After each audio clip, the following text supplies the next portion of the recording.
Oh, Lord, have mercy.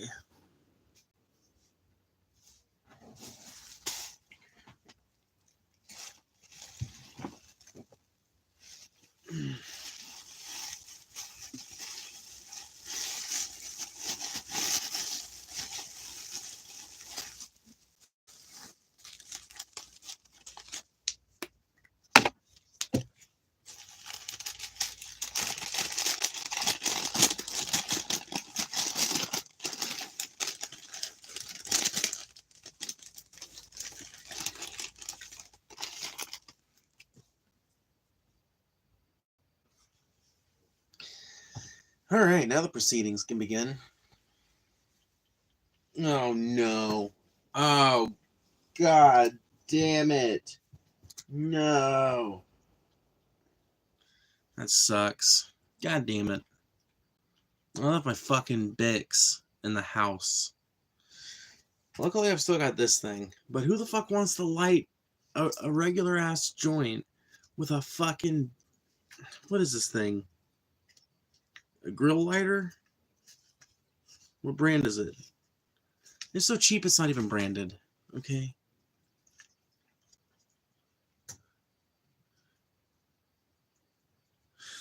Keep out of the reach of and store away from children. That sounds redundant to me. Sounds like you could have one of those. But like you don't need to have both.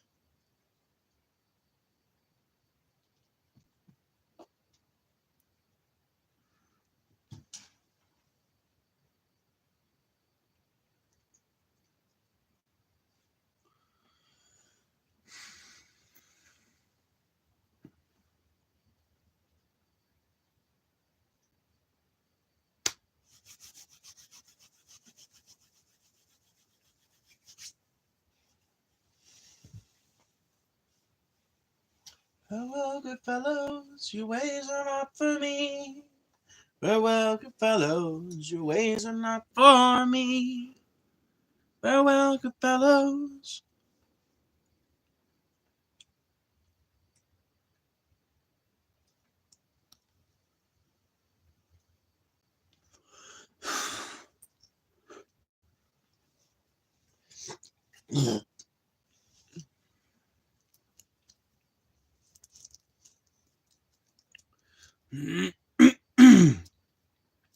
Opinions are very mixed at my work about whether my music is good or whether it's like weird or whether it's outright shit. A lot of people have been making fun of me for the sheer amount of Irish folk music that is on my playlists, but somebody at the factory's got to be playing it. Come on now. I'm happy to bring a bit of the Irish to the factory.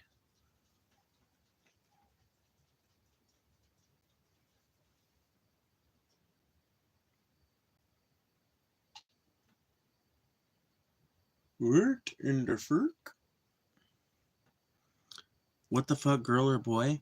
I don't know. Why don't you, like, take 5 seconds and look at some context clues? Come on now. I'm sorry, you probably didn't mean that question as, like, rude as it came off, but it's just, like, you have to understand, I get asked that, like, a million times a day. No, not in real life, but online, live streaming, for whatever reason, people just don't seem to get it. In real life, people understand, oh, trans woman, like, instantly. But online, no.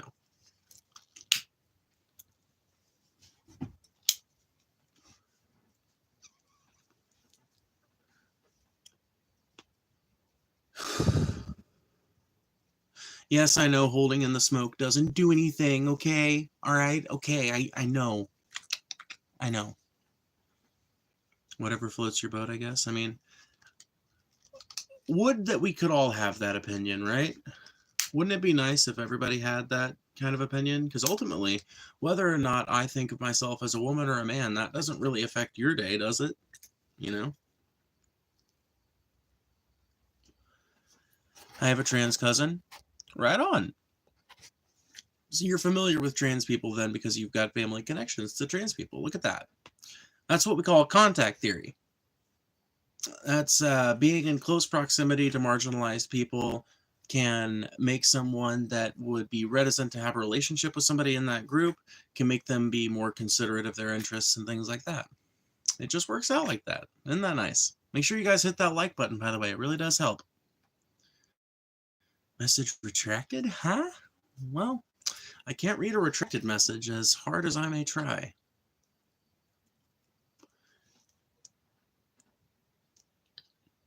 So did you guys hear that Donald Trump has gone to war with Big Bird?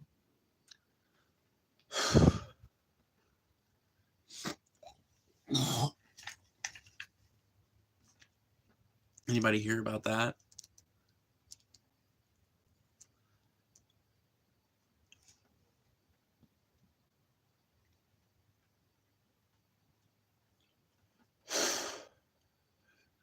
I need to read more about that because I know the president can't just, nix funding from PBS and NPR instantly. You know what I mean? Like, I know that he can't just he can't just clear out the numbers, right? So I need to read more about it because I really don't know what's going on there. Like, how the fuck he plans on doing that. I remember there being an executive order that was supposed to make somebody consider it or some shit. I don't remember, but I read that headline because I get regular headline updates from I think it's New York Times, and I read that headline. I was like, man, that is so weird, dude. That's so fucking weird. But you know what it is, though? It's very much on brand for a Trumpian kind of authoritarian fascist kind of move, right? So, so what's happening basically is Trump wants to strip the National Public Radio Service, or NPR, and the Public Broadcasting Service, which is PBS. He wants to strip them of their funding, of their federal funding. That's not the only funding that they get, but a lot of the rest of their funding is based on donations for the most part, and whatever marketing that they can do for themselves. Right? It's not meant to be like a huge money-making enterprise that's really profitable. So these services rely a lot on federal funds, and Trump is taking strides to end that funding, basically. PBS being the service that produced Sesame Street and The Joy of Painting with Bob Ross, and a bunch of other, like Mr. Rogers' Neighborhood was a PBS show. So I could go on and on and on, but so much of what American average working class people think of as their childhoods, so much of that was produced on PBS. I think a lot of people don't even realize how much of it comes from there.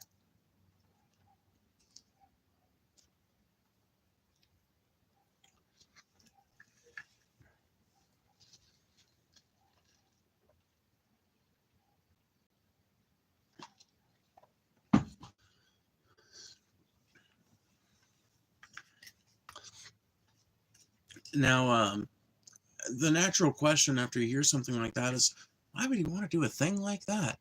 Well, what does NPR and PBS do?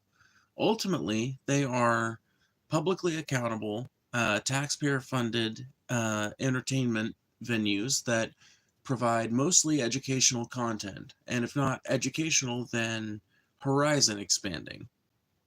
For example, NPR features.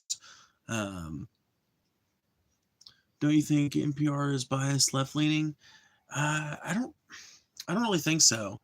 Um, you may disagree with me on this, but I'm of the opinion that reality kind of leans left. I know it sounds like a pretentious thing to say, but I think part of it's the fact that reality leans left, and I think part of it's the fact that um, if you're going to engage in the type of thing that NPR engages in, which is getting a wide variety of people to appear on your programs, right? From all over the world, you kind of have to be a little lefty. And that's the fucked up thing, is that even if you're talking about getting someone from a culture that's more right wing, you end up having to be pretty lefty because you have to be accepting of all of these different cultures and shit like that. So if NPR is to continue existing as this organization that goes out and finds really unique interviews and really cool tiny desk concerts and shit, they're going to have to be a little left-leaning because, like the farther right you are, the farther right you go politically, the less likely you are to be like open and accepting of other people. Doesn't necessarily mean that every conservative is a bigot or whatever. It just means that there's like a tendency, right? Just like the farther left you go, the less is focused on the individual, things like that, right? So yeah, is NPR left-leaning? I don't really know. I don't know that I can say, like, if NPR was left-leaning, I would expect NPR itself as an organization to be making political takes, and I've never really heard them doing that. Now, what a lot of people would probably argue with is, well, they're never running Trump-positive stories, and, well, I agree, but honestly, I don't think you have to be on the left to be anti-Trump. I think the Never Trump people prove that, right? Like, you do not have to be on the left to think that Trump is not a great president.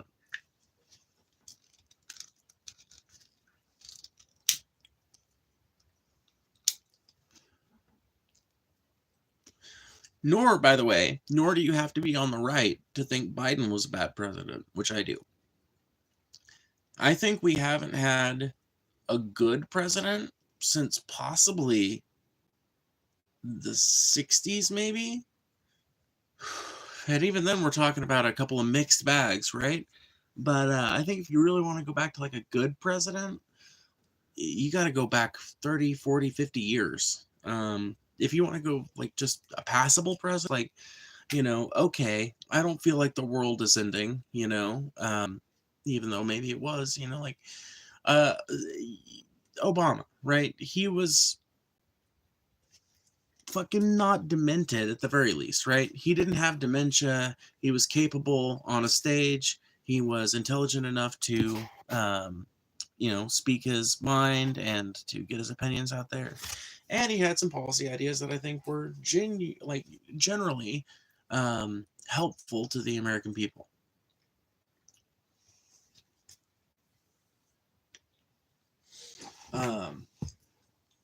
Not overall, obviously, like not completely, but like the Affordable Care Act did kind of help to unfuck the insurance situation in America a little bit.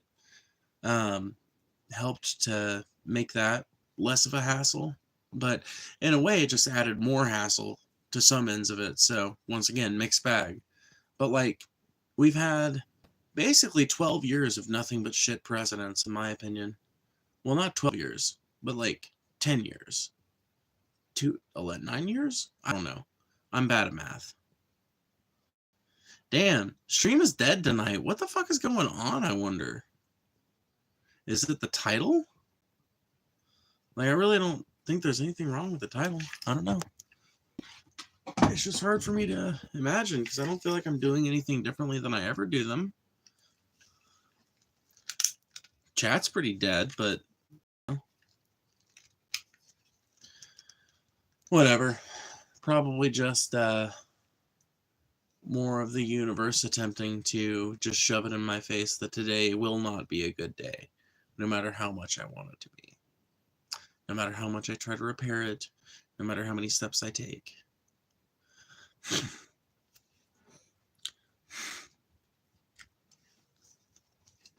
Yay.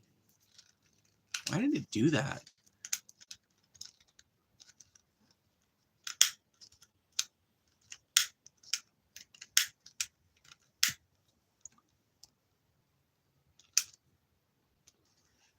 Man, they've made these lighters way too complicated. Dude, when I was a kid, all you had to do is press this down and you could fire this thing as many times as you needed. Now, there's all kinds of safety features where you can't, like you can't snap it back. Maybe you can, actually. Maybe you just have to pull down on it really hard? No. See? It's like, it's a guard. I've managed to fool it a couple of times sitting here fucking with it, but what's wrong with your hair? Nothing. I actually just showered, so my hair should look pretty pristine.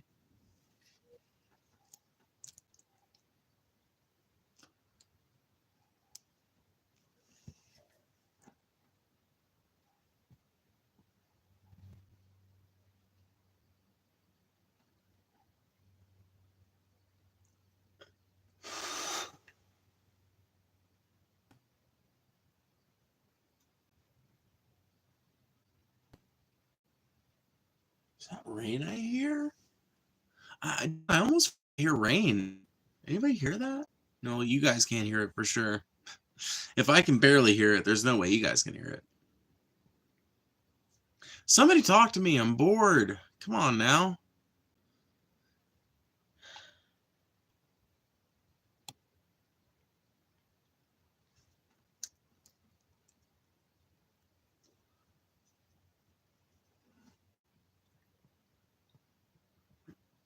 What's good? Finally. What is good? Like, literally, what does good mean to you? Interesting question, isn't it? I don't know. Was good?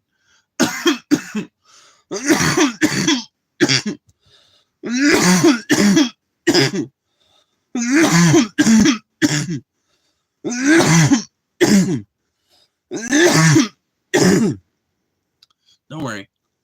I know you don't literally mean what is good, but you mean was good. And the answer to was good is, oh, nothing, homie. I'm just chilling. What you doing?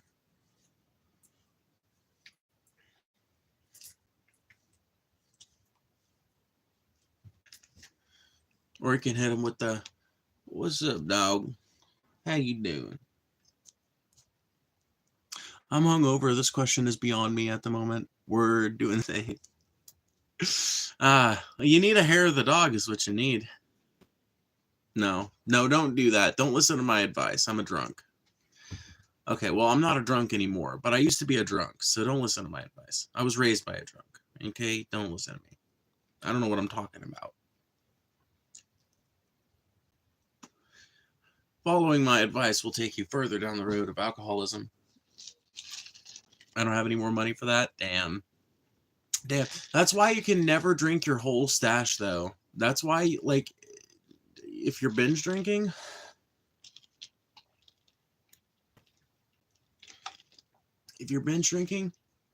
let's say you've got a 6-pack of Twisted Teas. You leave one of those Twisted Teas, or at least half of it, for the next morning.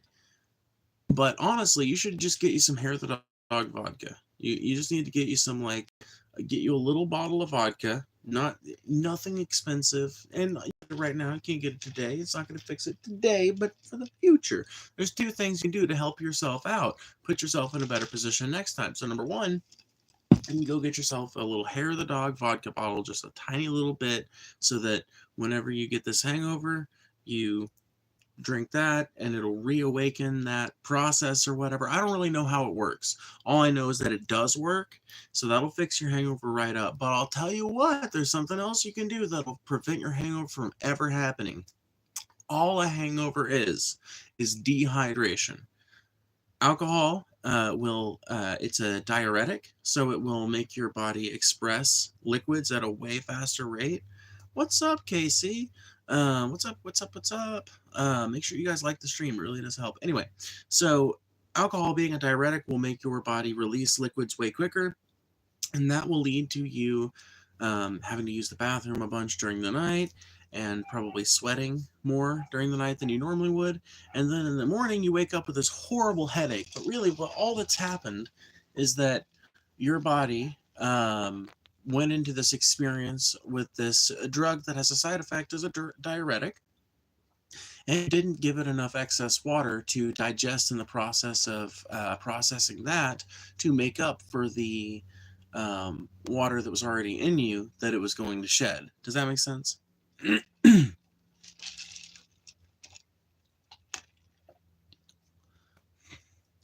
Leave one in case someone acts up. Yeah, dude. Exactly.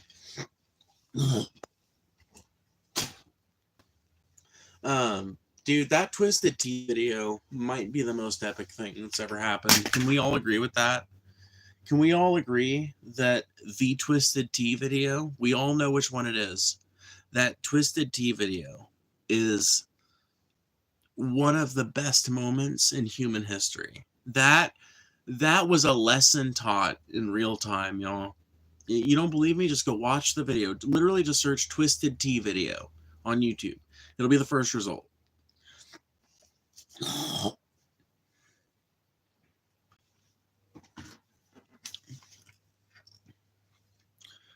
I be getting bent. Yeah, dude. Me too. Getting bent over. Ah! Come on, Casey. You did leave yourself wide open for that one. You definitely did. You're a top bisexual. Right on. So you would be doing the bending, not the bending over. You would be doing the. Okay, I got you. That video is gold. It really is. It's like pure gold. Pure gold that was allowed to happen right in front of our eyes and uploaded online for all of us to see. I mean, a moment like that had never happened before and has not happened since. I mean, here's the thing though, moments like that happen in real life all the time, but usually by the time they go down, the cell phone's been knocked out of somebody's hand or some other thing, or it's just between two people or three people and none of them have a phone on them or something like that, right? Now, granted, the presence of cell phones, I will tell you, has made that kind of thing less common, but people used to get taught lessons like that in real time all the time. And it happens more often than you might think, just based on the low number of videos about it. But a good place to remind yourself of this is r/public freakout, because on YouTube they can't, like, shit like that can't really, you can't market shit like that, and it can't really go anywhere or whatever. But people on Reddit aren't doing it to make money anyway, so there's like a whole different set of motivations at play. And because Reddit kind of thrives on being a place where you can upload things there that you can't really upload other places, you can see all kinds of wild fights and shit going down. But the reason I say that usually a lesson like that, that particular video is unique, has less to do with the fact that a fight happens.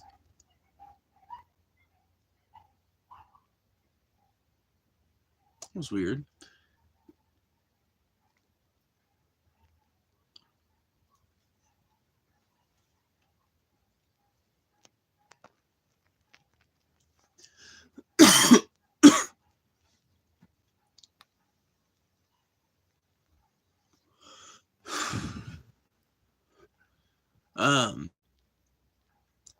But yeah, so it's less the fact that a fight happened and more the fact that that dude was talking shit and being a drunk and just being fucking completely, just being a fucking nuisance, right?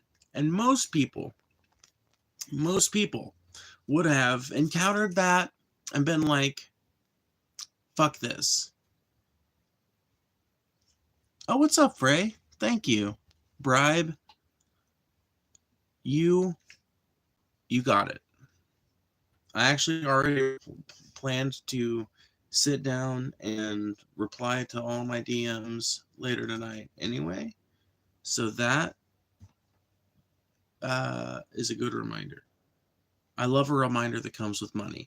That is something of which I am sure you can empathize. I know you can. Dude, Frey, I was talking shit about the fact that me leaving my lighters back in the house means that I would have to use this little grill lighter. But as it turns out, I quite like having a prop. I quite like having a prop. It enables me to touch little parts of my body, or that came out wrong. But it allows me to point things out, like I can point things out on the flag here, without actually pointing back there. I like it. It's a good presentation tool. You should get a wand. That's exactly what I was thinking, Frey. Yes. I want to get a wand now, is what I'm getting at. Yeah. Dude, I wish you know what? I'm not even going to put it that way. Magic is real, and I want to source for myself a wand that is also a staff. Imagine that. Now, who knows what form that ends up taking, but wouldn't that be neat? Maybe it's like two pieces. The wand part is like a little longer than this thing, only slightly, but a little longer than this thing. And then the staff part is just like worn around the back or something. I don't know. It's a magic wand. I want Slanesh magic. Ooh. Who's Slanesh again? That name sounds familiar. It feels like Is that like a mythological figure? It's got to be, right?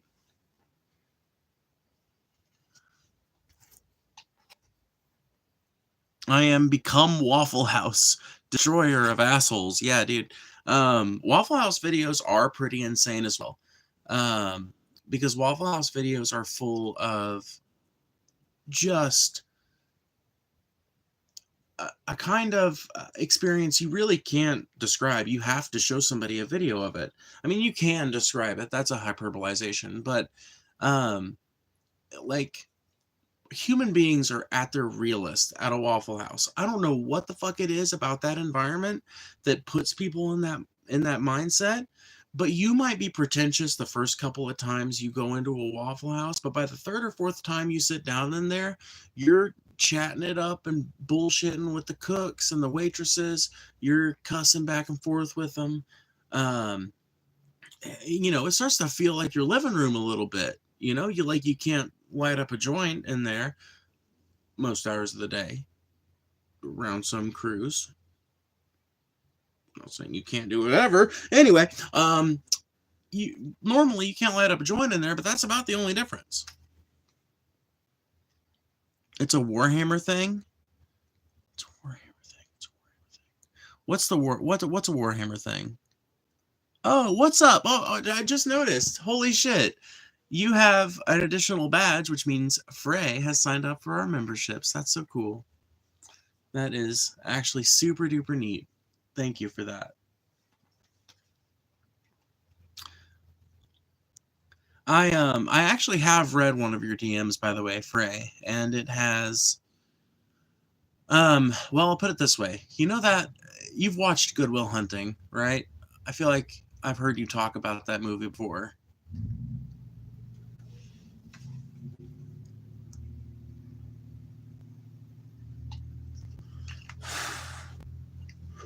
Wait to see if they answer.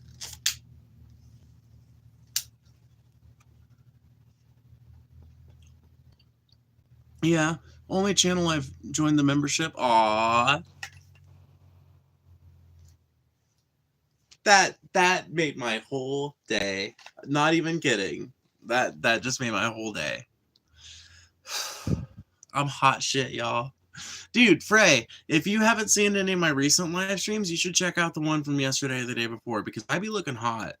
Like, I have this like cute little top that I forgot about, and it is basically a bra with long sleeves, more or less. So like I can wear it in public, and it's like I'm like just this side of clothed, Do you like Trump? No, but I also don't think that he's like the devil come to earth or whatever. Like, I don't know. Yeah, I hate Trump about as much as I hated Biden, but as far as him being like the end of America and our democracy, uh, mm,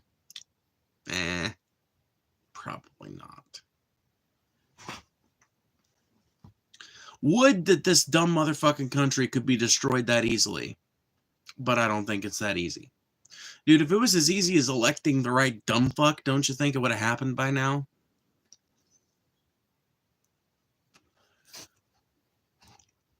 Do you know any dragons?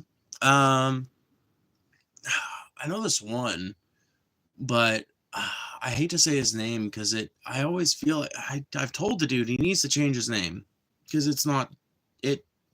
It was fine, I'm sure, back in the days of the hobbits. Sure, Smog was a great name back then. Yeah, I don't doubt it. But smog now means smoke and fog. It's like it evokes images of like starving Victorian children on the streets of London. You know, um, not exactly a great image for a dragon to cultivate, but yeah, I know that one. I guess doesn't get up to much anymore though. His horde is don't tell him I told you this, but his horde is tiny these days. He's got like 16 gold bars, bro. I don't even want to try and steal him. It would feel like it would actually feel like stealing.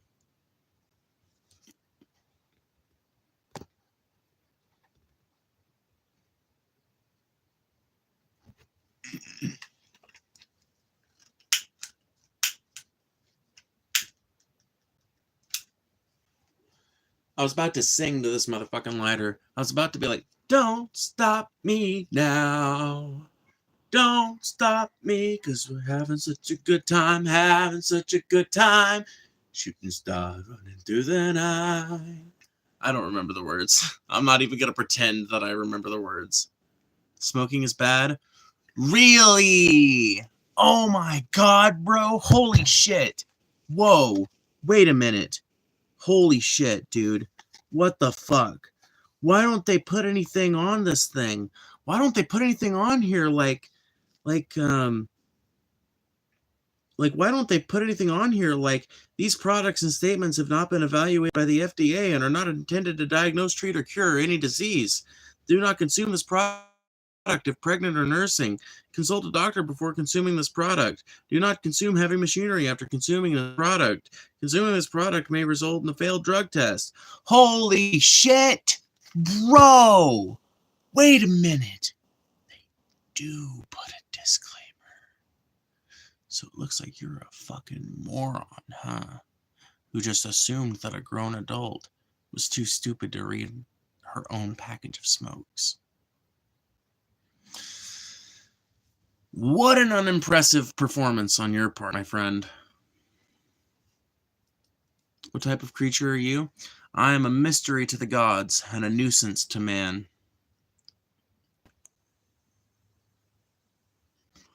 What's up, Glitch Dash? I need my helmet because my mind is blown by this revelation. I know, dude. This is the wildest shit I've ever learned in my entire life. I've smoked and vaped like a freight train since I was 2 years old. I never knew, dude. I'm 27. I never fucking knew. Because I can't read. You know, like, I'm dumb as dirt. I don't even know how I logged into this phone. 178657578. That's my numbers. It's just like, how dumb does a motherfucker assume another person is? Like, for realsies, though. Surely you guys realize I am smart enough to read the back of a pack of cigarettes, right? Or the back of a pack of joints, right? Like, can you please be 1% for real with me right now? The fuck I click on something that's going to educate you more than your parents ever managed to do. Trump is the best president since Trump. Dude, you guys are fucking obsessed, bro.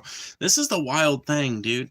This just goes to show you the lack of confidence on the left because, dude, right-wingers right now are just like masturbatory over Trump. They are jerking off and coming every day on just the sheer idea of Trump's existence. Hold on. We are going to fix the chat and make it readable. Okay. There we go. Let's do 1 minute and 10 seconds slow mode. Oh yeah. All right. Okay. There we go. Also, there are 117 people in here, so make sure each and every one of you guys hits that like button. Remember, every single time you hit that like button is another chance for the stream to get recommended in more people's algorithm, which is another chance for this stream to get even more interesting by virtue of the conversation getting bigger in the chat. After all, that's how the stream works. So if you want to add to that, make sure you send a chat.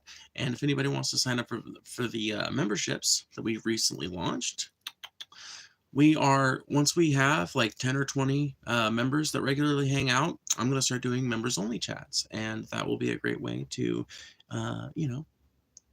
make the chat even more readable by putting like even more of an inconvenience gap between idiots and participation, right? But there's some other perks on there too, so make sure you guys check that out. Anyway. You don't even know what gender you are? Talk about having no self-esteem. Yes, I do know what gender I am. I'm a woman. Very easy.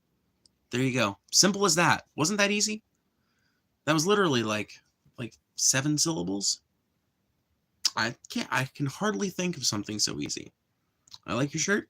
Thanks. Me too. It's really cute. It's got sleeves. It's really cute. I love it. I actually got this shirt, believe it or not, in a hand-me-down bag, along with a bunch of other really cute shirts. One of which, by the way, is a super fucking durable Betty Boop Moo that I wear on stream sometimes. It's really cute, but the big thing I like about it is the fact that that thing is, as far as I can tell, indestructible. I've worn it religiously for years, and it doesn't have so much as a tear in it. Do you like Trump? Man, that question is popular tonight, but I guess I did kind of invoke it by titling my stream Trump versus Big Bird. No, I'm not a big fan of Trump, especially right now as he's trying to destroy NPR and the Public Broadcasting Service, or PBS. I think that now we are really starting to see, at least in my opinion, now somebody who's older than me, who's seen more of politics and who's more familiar with more Republican presidencies can correct me if I'm wrong, but this is the first time I ever remember hearing about, in my lifetime, hearing about a president talking about attacking federal funding and completely cutting it off from NPR and PBS. This is the first time I've ever heard about that as a big political issue. Like I said, somebody can correct me in chat if they know better, but as far as I know, this is so in my mind, we're now starting to see Trump depart from what I would consider pretty normal Republican shit that I think a lot of Republicans would have done a number of times, and shit that honestly, a lot of the shit that Trump has done up to this point is shit that it was explicitly enabled by the actions of previous Republican presidencies, most notably George W. Bush, right? So, with that lens in mind, right, Trump is just now kind of starting to go outside of what I would consider the old norms, or at least what was possible under the old norms. Maybe not necessarily, like, he was obviously doing shit that was a little harsher than what Republicans had done, but it was the type of thing Republicans have been screaming about for years. This is the first thing I can think of where he's like departing from shit that I've heard every Republican talking about for years. I really have never heard a Republican say a cross word about PBS, nor a positive word. It's like I really hear anybody talking about it. So to me, this like comes completely out of left field. It worries me because it's very much in line with an authoritarian framework. It's very much in line with this idea of we are going to dumb down the American people. We're going to keep them stupid and civil, and we're going to prevent them from rising up. We're going to prevent them from learning anything about the movements that have helped people like them rise up in the past. That worries me, because this country, in my opinion, one of the most beautiful things about this country is that the people inherently have power here. It's not something we all choose to exercise, but the people inherently have power in America. At least that's how it's supposed to be. I think that division has become uneven, and I think that this is a step that Trump is taking to try and make it even more uneven, to put you and me at even less of an advantage when it comes to facing up our government or the corporations that own and control the businesses we all work for. Because you say too much that's not in typing, which makes it hard to respond to your responses to my questions. Man, that was complicated as fuck. But yeah, I mean, like, I'm a content creator. The idea of the stream, like the idea of a stream is to get people to sit around and listen to me and maybe donate through Super Chat and to captivate people's attention through constant conversation. So that means I've got to be talking even when in reality there's probably not that much that I actually have to say. If you actually sit and listen to, and I don't know, I see a lot of people engaging in this kind of thing. Not necessarily, like, I will say the podcast that I watch like religiously doesn't do it, but a lot of the content creators that, well, with the exception of one gaming creator, a lot of the content creators that I watch that do live streams will engage in this sort of thing where, and I do it too, which is how I know it's got to be a thing. Before I wondered, now I know, it's that kind of thing where you're basically just adding fluff to the things that you're saying, either by repeating them in different ways or by needlessly elaborating on statements that are pretty simple if just stated outright and simply, But that's the nature of the game.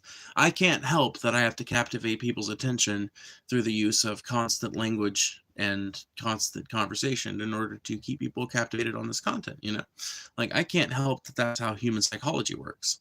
but I can do myself a favor by taking advantage of that fact. Can you see what I mean?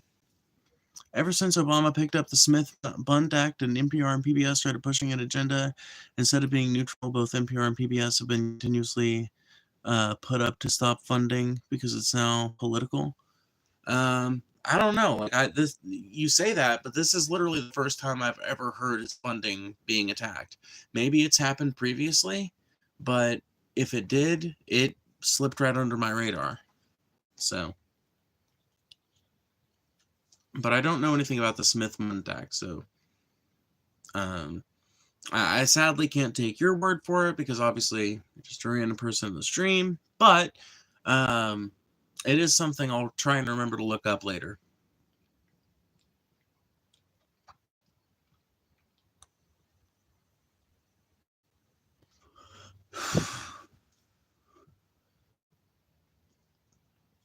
Maybe if you turn on captions. I don't think I can, honestly.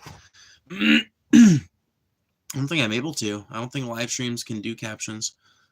Do you like Jesus? I mean, I love Jesus.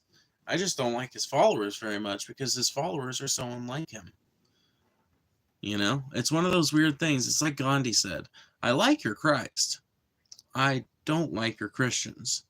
Your Christians are so unlike your Christ. Look up the Smith-Bunt Act. It's very important.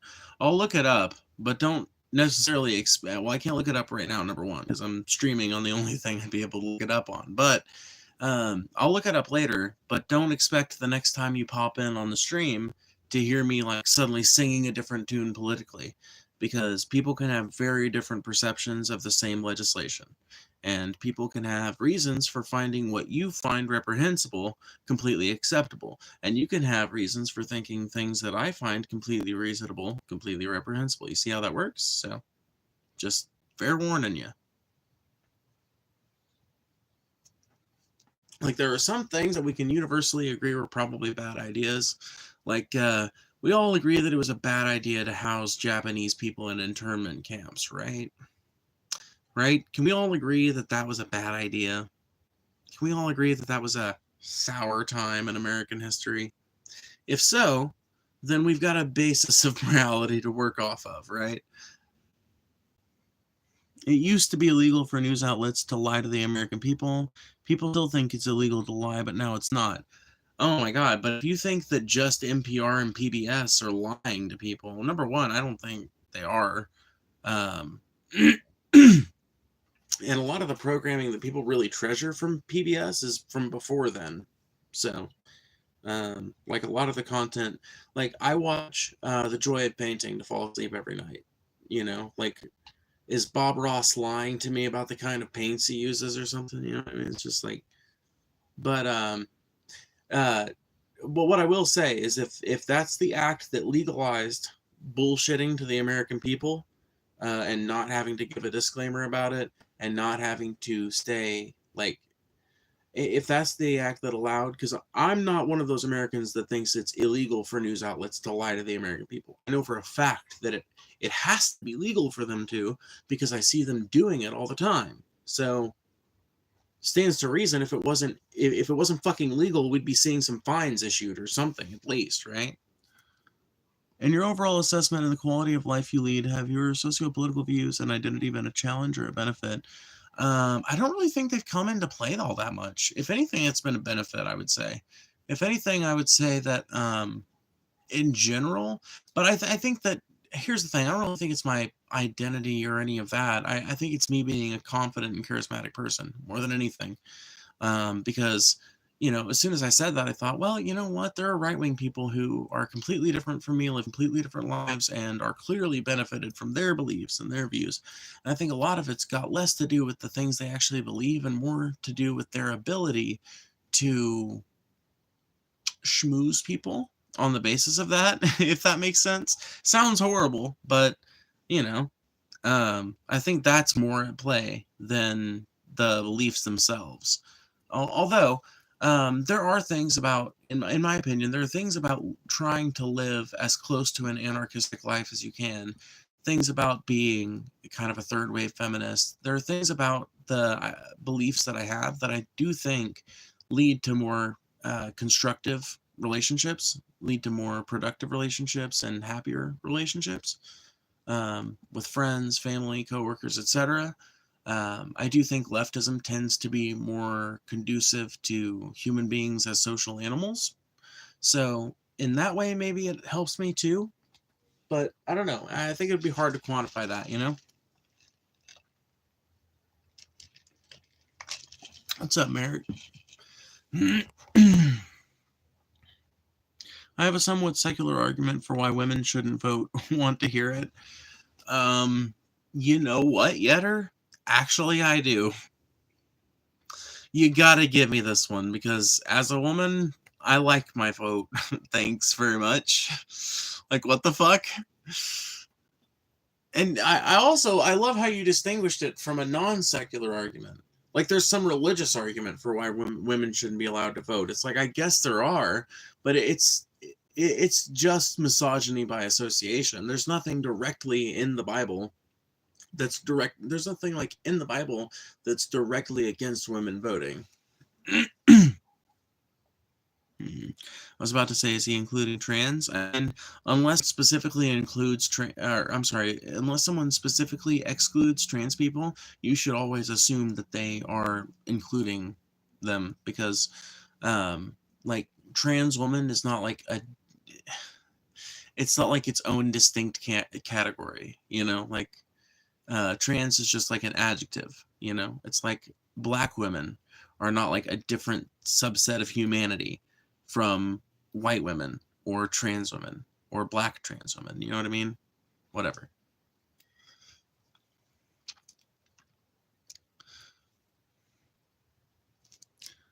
Well, most people saying this stuff are excluding trans women. Well, I don't like to give them that assumption, because that feels like kowtowing to their... I still assume that they're including trans women in there, because even if they're not, fuck you. You don't get to determine what is and is not included in the category of womanhood. It's a cultural phenomenon. I agree with you. Yeah, I figured you did. Waiting for your take. Me too. Merrick, we can only hope that it's just taking a minute to type out, because I have to hear this. I have to know. You know what? That's a good way to look at it. Well, thank you. I appreciate that. I just see it as a way to kind of reinforce the fact that trans women are perfectly valid as women, that we don't have to be seen as some kind of like separate category with its own special rules and things that apply to us, you know?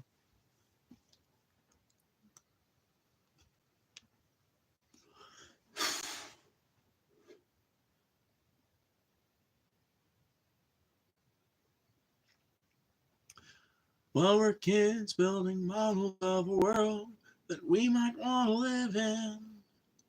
We're sorting feelings in our stomachs. Is this liberation or starvation? But have we made it anywhere at all if the dishes are never done? If we can't live without dishwashers, how would we live without cops? And so you're asking me, who does the dishes after the revolution? Well, I do my own dishes now, I'll do my own dishes then.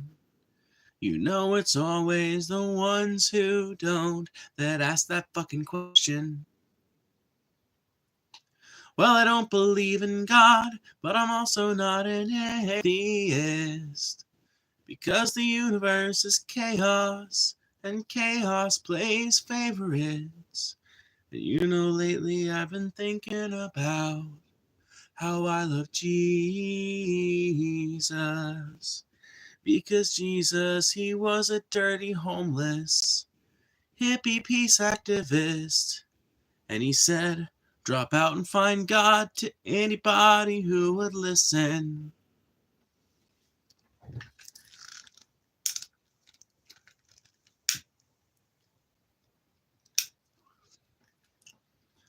Turning water into space bags. Turning water into space bags. Turning water into space bags with Low lives and anarchists.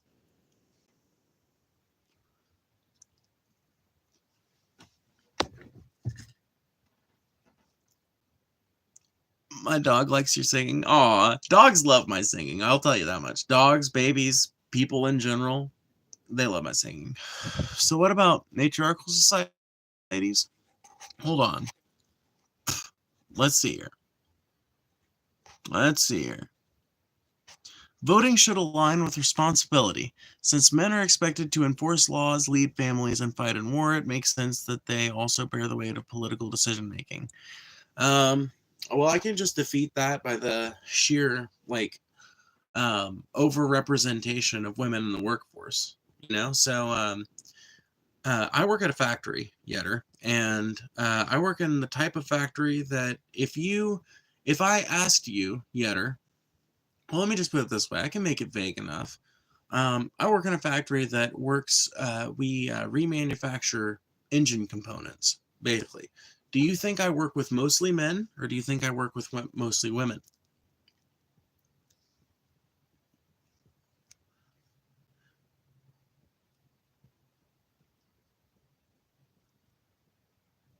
I'm very interested to hear the answer. I take HRT for my thyroid issue because I have way too much testosterone a month and way too much estrogen the next month. So the only thing I can see becoming problematic is using these methods to affirm one's gender, as it can mess your body up pretty bad. The thing is, though, trans people, you have to remember part of the reason why it's messing your body up is because your body is like shifting wildly between one or the other, and its medication profile is having to switch wildly from one to the other as well. So that's going to cause damage. But when it comes to trans people who take HRT regularly, that go through all their hormonal testing and everything and get to the right dose, it doesn't damage us. It actually helps us immensely.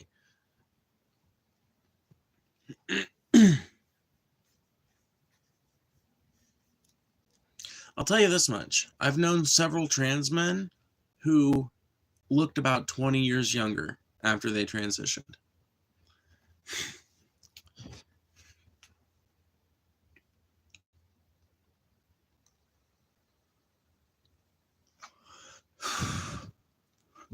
How did you become like this? I was abducted by aliens, bro. Real shit. I was abducted by aliens, and they told me I was trans, and I was like, okay, dog, sounds good. Women are part of society, civilization, and are equally contributing to the function and operations, and therefore should have a say. I 100% agree. Teal Waters, yes. 100% agree. Which is why I asked Yetter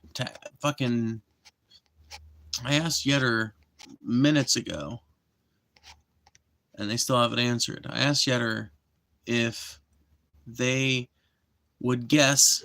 So Yetter, I asked you, would you guess that I work with mostly men or mostly women?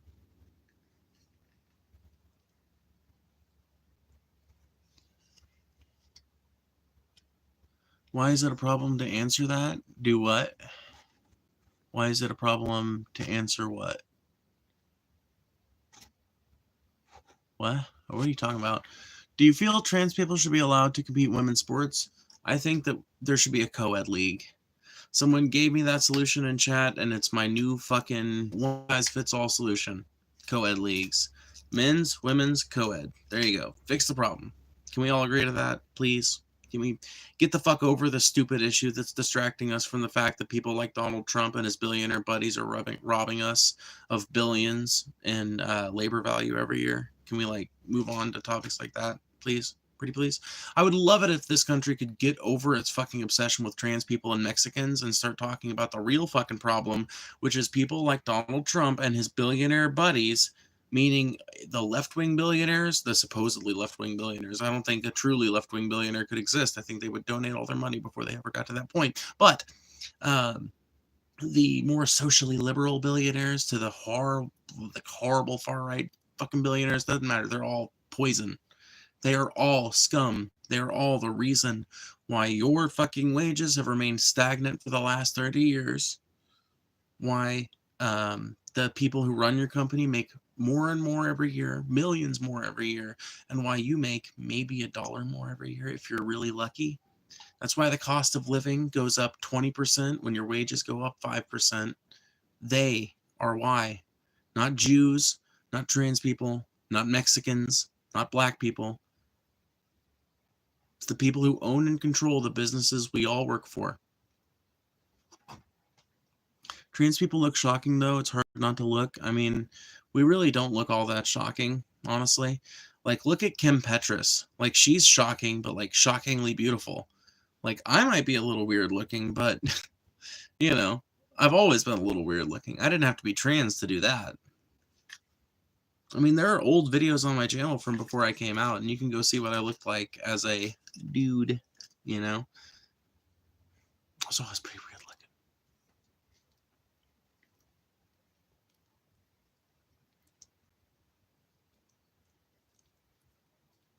I'm too consumed by my own issues to be aware of what's been going on in politics and current news. I feel that, but on the other hand, I'm also the type of person who I kind of distract myself from my real issues sometimes by diving into that shit. And I don't do it nearly as much as I used to, but I still keep up on it a lot. Excuse me.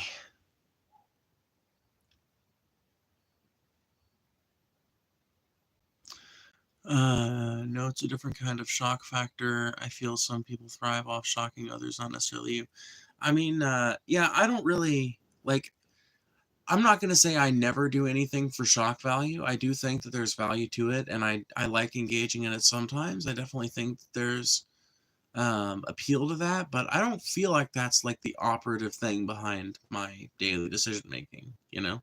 Like when I was in a super bad mood when I got my clothes out and took a shower. So when I like angrily got this shirt out of the pile and grumbled as I grabbed my underwear and shit, I wasn't really thinking about like, oh my god, I'm gonna look so hot and shocking or whatever, you know? I was just thinking like, ooh, this is a comfy shirt. Ooh, these are comfy shorts. Chill out for a bit. If you don't get an answer to the same repeated question, then move on. Yeah, seriously. And if it's that fucking important, just ask it later.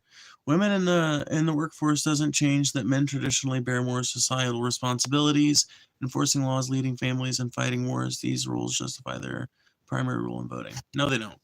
Not only that, but more and more women do those roles. So, like, you're going to exclude the voice of all women? Why? See, this would only make sense if you think that women have to be in that role forever. If you think it's better for women to be homemakers and shit. Like, otherwise, there would be no reason to enshrine that misogyny into law. See, a society that is willing to accept the transient nature of gender allows women and men and everybody else to vote, because that is the way that you ensure the people's voice is heard, not just men's voice, because men aren't the only human beings. I don't care how important they think they are not the only human beings on the planet.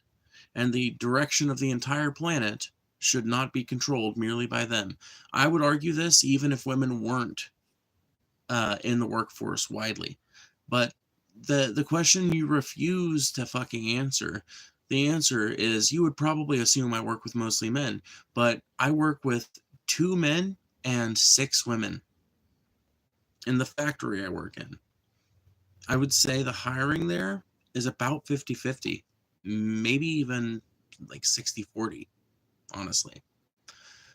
There are women all over that workplace, from the lowest disassemblers to the highest management positions. So, not only that, my own mother is a correctional officer. So, law enforcement, no, that's not a role just done by men. Sorry, it's just not. It's a role done by human beings, which includes women, men, non-binary people, all kinds of people.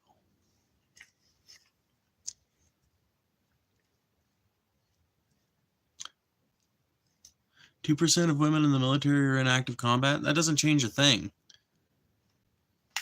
That's 2% of women that are in the military. So what? You're going to exclude all women? Because, like...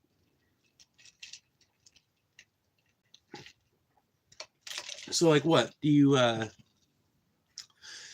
Okay, fine. Would you allow women who go into a career, and let's say a woman goes into the military, does she get to vote? What about a single mom who has to work and lead the family and all that? Does she get to vote?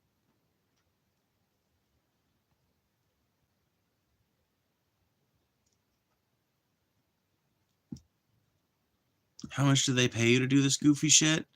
Dude, I wish I got paid the big bucks. Who do you think is paying me, bro? This is a fucking community-supported channel. I don't know if you know this, but YouTube ain't exactly the place to make big bucks on ads no more. Little homie. Just ain't like that. No, but they are a minority on an oil rig, so? Is oil rig work the only kind of valid work all of a sudden?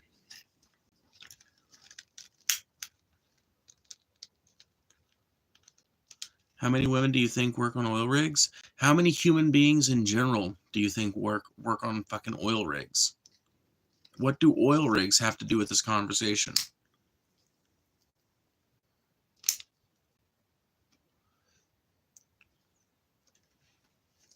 You want to know what dangerous job a lot of women do? Delivery driver.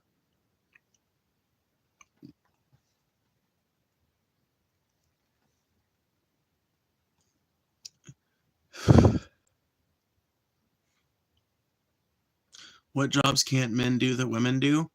What jobs can men do that women can't do?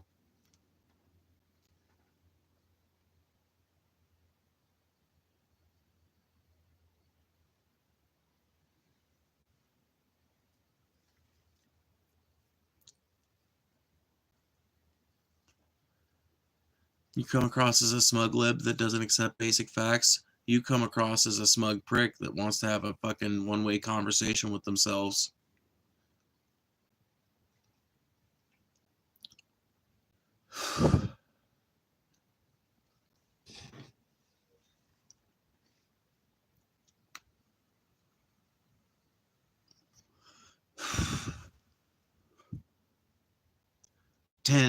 Literally 10 trans women in sports. It doesn't matter. To them, legislation must be passed about those 10 trans people. Numbers don't matter to these people, bro. You have to realize, like, there's a segment of society that have completely rejected fact and statistic and study in favor of bullshit. And they are not going to be talked out of their bullshit. Literally, the only way you can talk a person like that out of their bullshit is by having long, arduous conversations with them where you're so fucking deferential, where they see that you're not the fucking stereotype that Fox News has cooked up, that you're just a normal person that can have a perfectly normal conversation if you approach them like civilly, like a human being. That's the only way to convert someone like that out of their stupid bullshit. You can't. I've got this saying, and I feel like it comes up a lot in these conversations. You cannot talk someone out of their position with logic and rationality that did not arrive at that position with it. Make sense? I know, shouting into the void for real. Literally. The only way you're not shouting into the void is if you're willing to absorb a little bit of abuse and some weird ass stereotypes from a bigot in furtherance of hopefully fixing a human being who's just really fucking weird about this shit, right? And in a lot of cases, that's just not worth it. There's only been a few people I've even tried that with, and I'm not even going to lie to you guys, for most of them, it was because there was some utility in that friendship. Like, they were somebody that I knew could get weed regularly or something like that.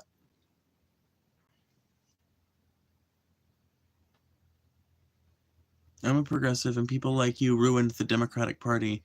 Your radical social changes will destroy America. I'm not a part of the Democratic Party, bitch.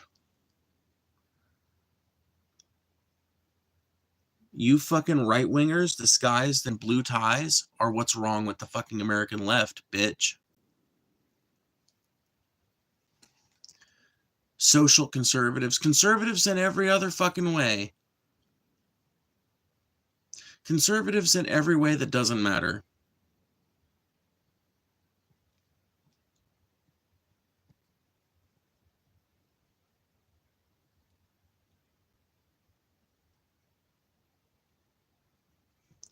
While more women are entering these roles, men have historically become the majority of these responsibilities, particularly in areas like combat and law enforcement. The tradition still holds in...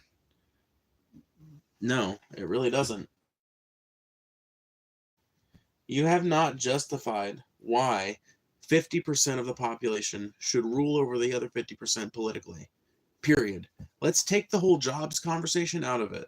Why do you believe that it is right for 50% of the population to be able to politically dominate the other 50% who has no say at all?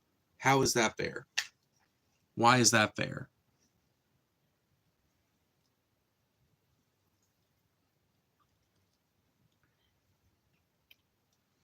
I'm so dang mad. RFK Jr. is taking the fluoride and atrazine out of our water. What the fuck is atrazine? What I know about fluoride, from what I understand, it's like a pretty fucking inert chemical that just helps your fucking teeth not rot and fall out of your head. So, I don't know. Fluoride doesn't scare me, but whatever. Men have historically held these jobs. I wonder why. Yeah, well, it's because they have historically excluded women from them. Because men have, there's something that I read that my friend Frey wrote, and I don't want to tell you guys about all of it, but I can share an idea from it. In nature, it's usually the women who make the selection. It's usually the female or the femme or whatever that makes the ultimate selection of mating, right? And if you think about it, patriarchy, meaning this idea that men own and control the entire world and its political systems and its corporations, right? And the pervasive cultural values and tendencies that come along with that is really an elaborate system turning nature on its head. It's an elaborate system that allowed men to put themselves in the position of choosing the mate.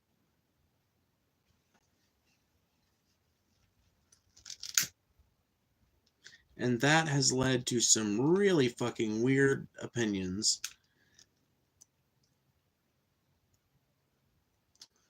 Where logic and rationality is completely out the window. Because it's all about preserving that. It's all about preserving that patriarchy shit. It's all about making sure that that system remains in place because it's such an effective system for co-opting the power of women and for really preventing them from expressing any of their own free will. It's a great system for oppressing women, even if it's starting to show its age and its cracks now. Starting to fight back against it in increasing numbers, and it's starting to come down bit by bit, but it remains something that is pervasive throughout our culture. Do you believe a trans person should be able to be a school teacher? Yeah, why not? Like, what the fuck about a trans person makes them unable to teach? Like, what's the idea there?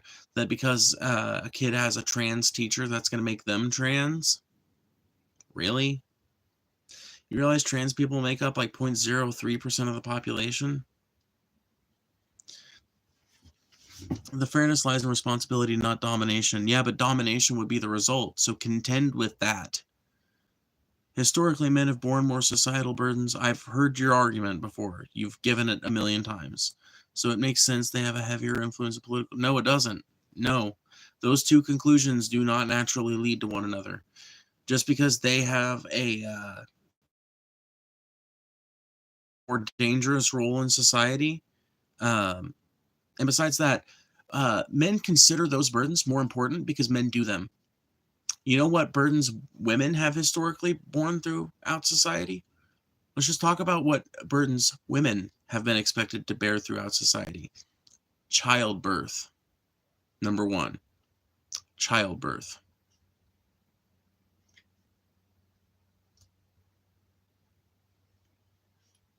Childbirth.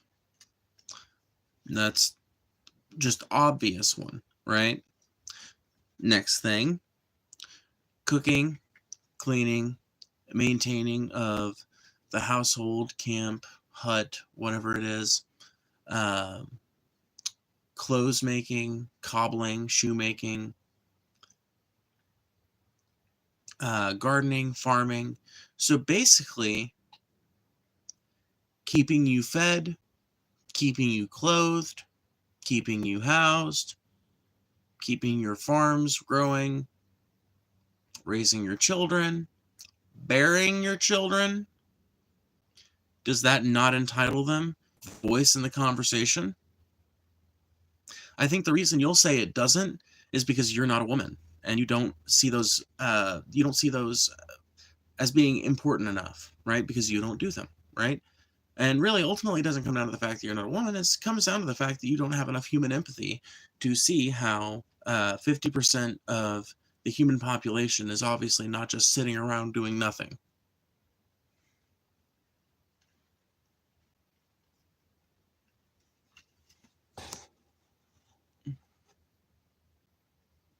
Men and women have historically borne different burdens. They complement each other.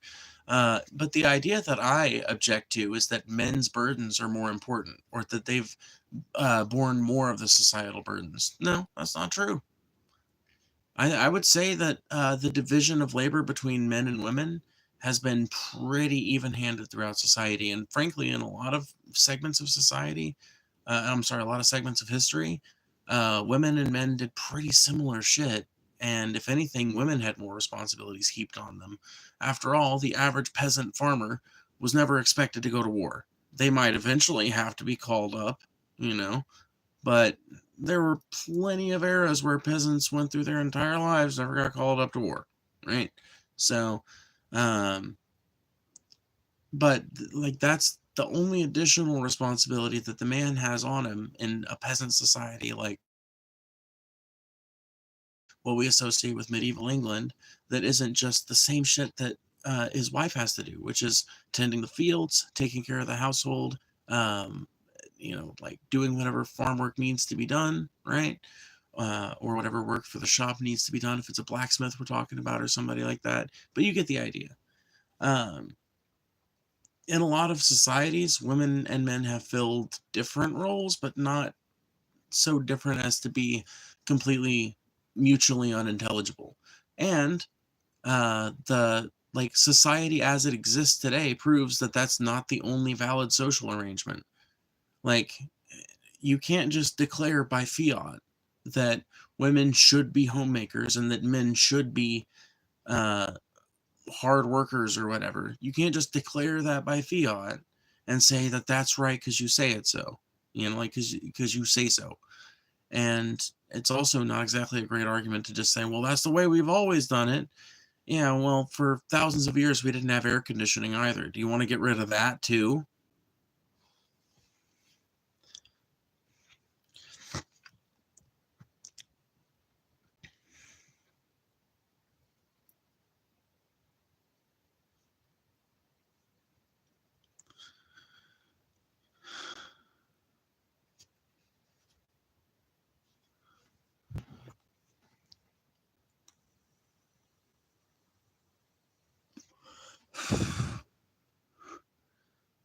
There are always outliers, but the social structure that has been works. No, it clearly doesn't. If it did, why would people be fighting out against it?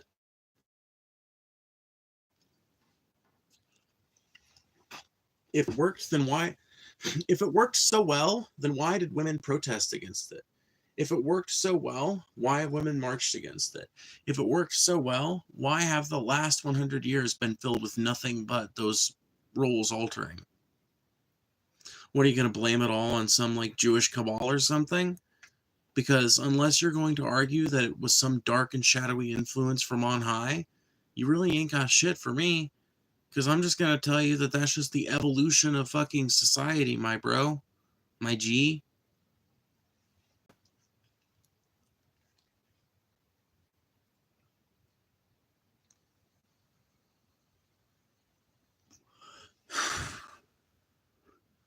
It's a destructive system. Women's suffrage was led by men. That's just not even true. That's just like factually inaccurate.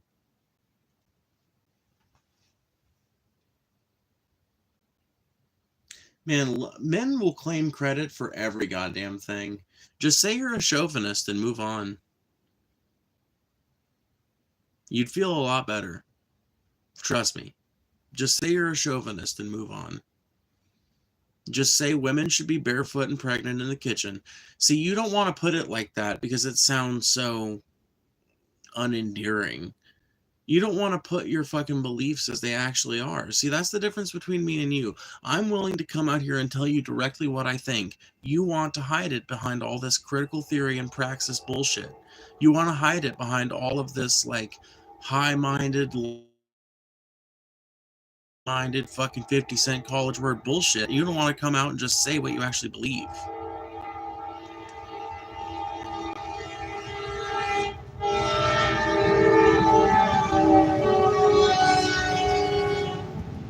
I tried, you weren't willing to listen. Most women are happier in the kitchen, so why are so many of them joining the workforce then?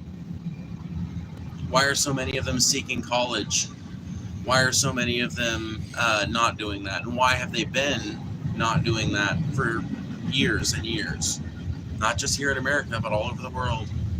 Everywhere civilization comes, eventually women's suffrage comes. Why do you think that is?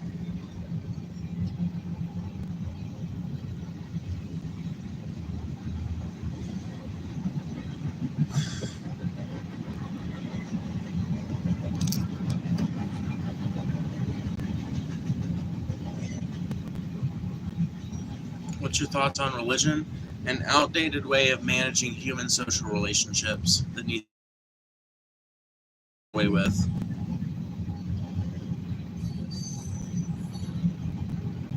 They have to. The bankers straight up. What? Okay, so is the idea here, yeah, like obviously women have to, but at the time when women started entering the workforce and started demanding to be allowed into the workforce, they didn't have to. In fact, the era of Rosie the Riveter was pretty much the first era of American history where we really needed American women to do jobs that men had formerly done. And guess what? They did them fucking perfectly well because our wartime production was stellar. We were literally the best country at it. No country made as much shit as we did. None. We were fucking giants. We turned this bitch around, I'll put it that way. And that was during the era of Rosie the Riveter. But after that, right, lots of women were laid off. Men came back and returned to their jobs and everything. But those women didn't want to just go back to being homemakers. Why is that? Is it all because the greedy, dirty bankers? I don't really think it is, especially considering that many of the men we're talking about came home with really fucking good GI Bill packages and came home to what were now pretty good jobs. So the theory just doesn't track.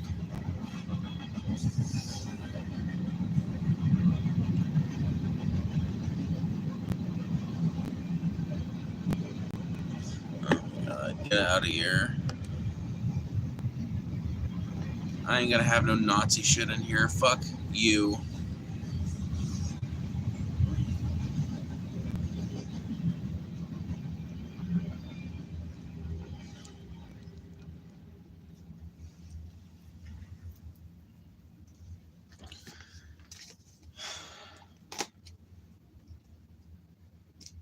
I hate a dog whistling motherfucker.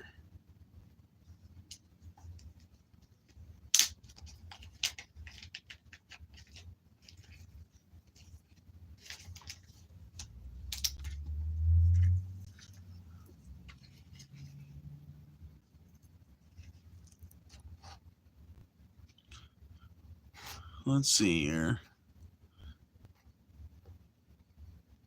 The banking cabal's destroyed us. There have always been women that worked. It doesn't make it ideal. Why? You say women have been happier in the kitchen.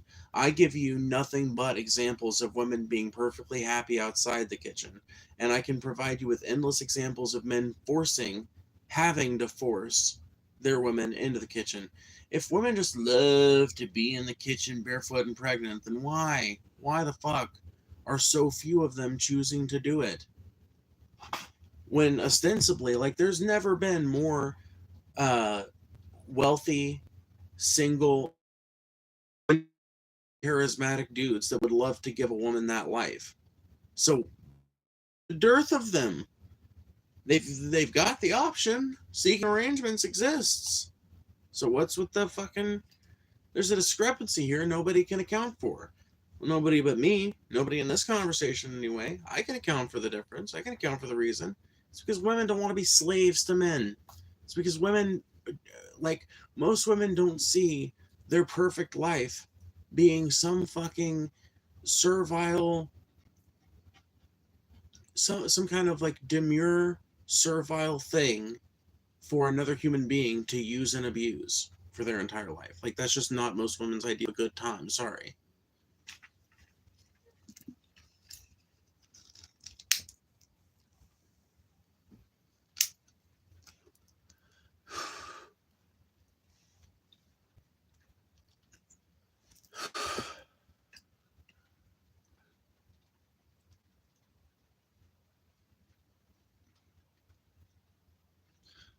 Do they still let gay people in the military? I thought there was an executive order against that these days. I think gay people can still get in the military, but I know trans people can't.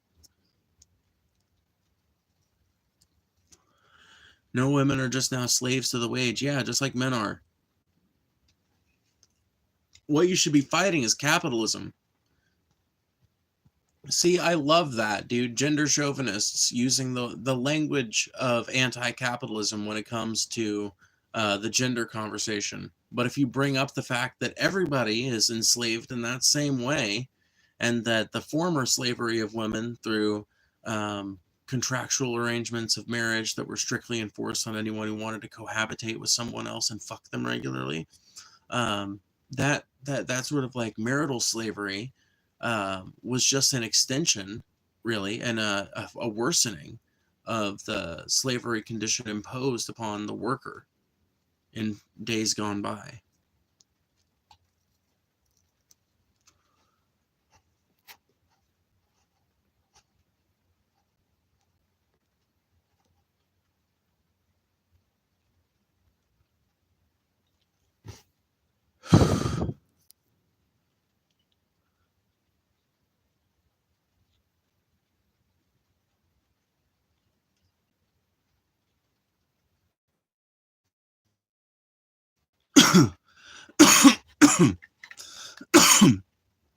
If women have to work, they cannot choose to do it. What? That doesn't make any sense. Capitalism is a misnomer. We live in an oligarchy, a heavily manipulated one. Kings are best. Okay, you're a moron. I'm sick of this conversation. Yeah, I'm sorry. I normally don't ban somebody just for having bad ideas, but the minute you start advocating for fucking monarchy is the minute I stop listening to your dumbass. I'm sorry. That is a bridge too far, even for me. I'm sorry. I was just like, monarchy, bro? You gotta be fucking kidding me. I'm a literal anarchist, bro. I'm not gonna sit here and debate why monarchy is a bad idea. I'm an American. I'm a fucking American. We don't believe in kings around here. We love this land of liberty, its laws we will revere, but the devil take nobility, says the Irish volunteer. We love this land of liberty, its laws we will revere, but the devil take nobility, says the Irish volunteer.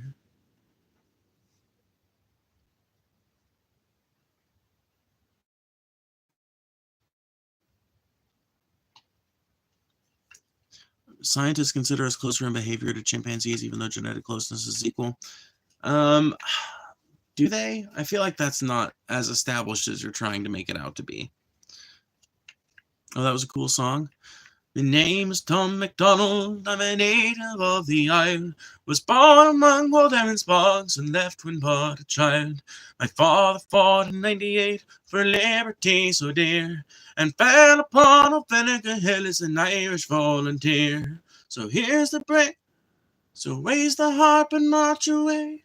Wait, what's the chorus to that first line? So raise the harp of Erin, boys, the flag we all revere. We'll fight and die beneath our folds like Irish volunteers. So raise the harp of Erin, boys, the flag we all revere. We'll fight and fall beneath our folds like Irish volunteers. When I was driven from my home by an oppressor's hand, I quickly then laid down my sticks and came out to this land. I made a home and many friends, and some that I love dear. My blazes stick to them like bricks as an Irish volunteer.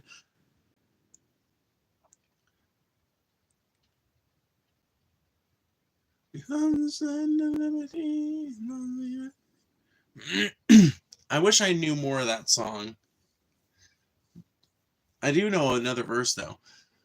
And when the traitors in the south commenced a warlike raid, I quickly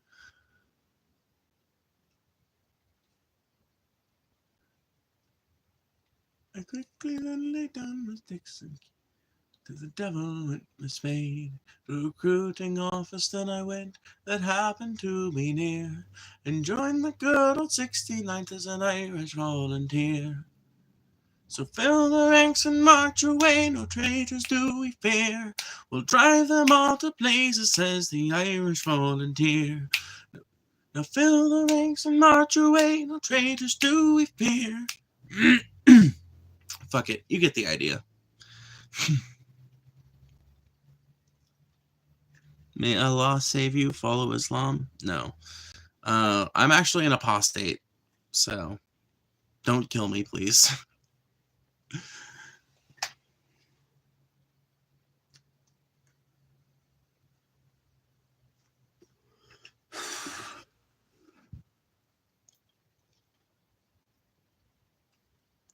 I'm not from the fucking island of Ireland. I'm not literally from, no, I'm not Irish by birth, but I mean, I am genetically Irish mostly.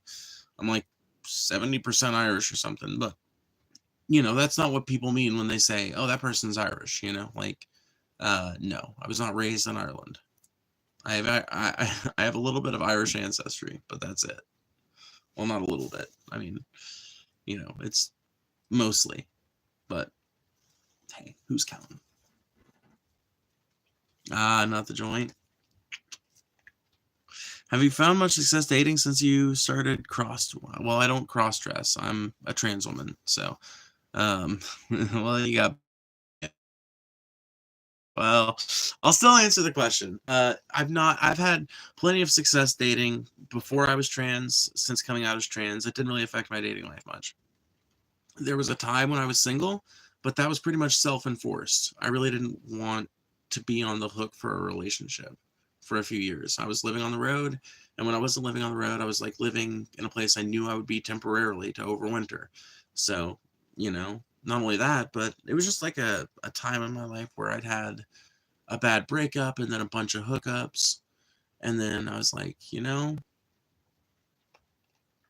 I think I just need to find myself or whatever. But then I got with my current partner, and we've been together for almost 2 years now.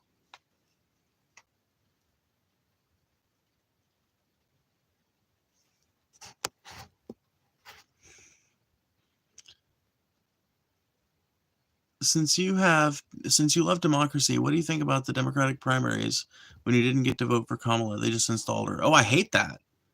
Oh, I hate that. Dude, inevitable. Dude, have we found common ground, me and you? Do you think merely because I'm a critic of Trump that I'm some acolyte of the Democratic Party? Have you committed the fallacy of association? Come on. Have you? You can tell me. Yes. Mm-hmm.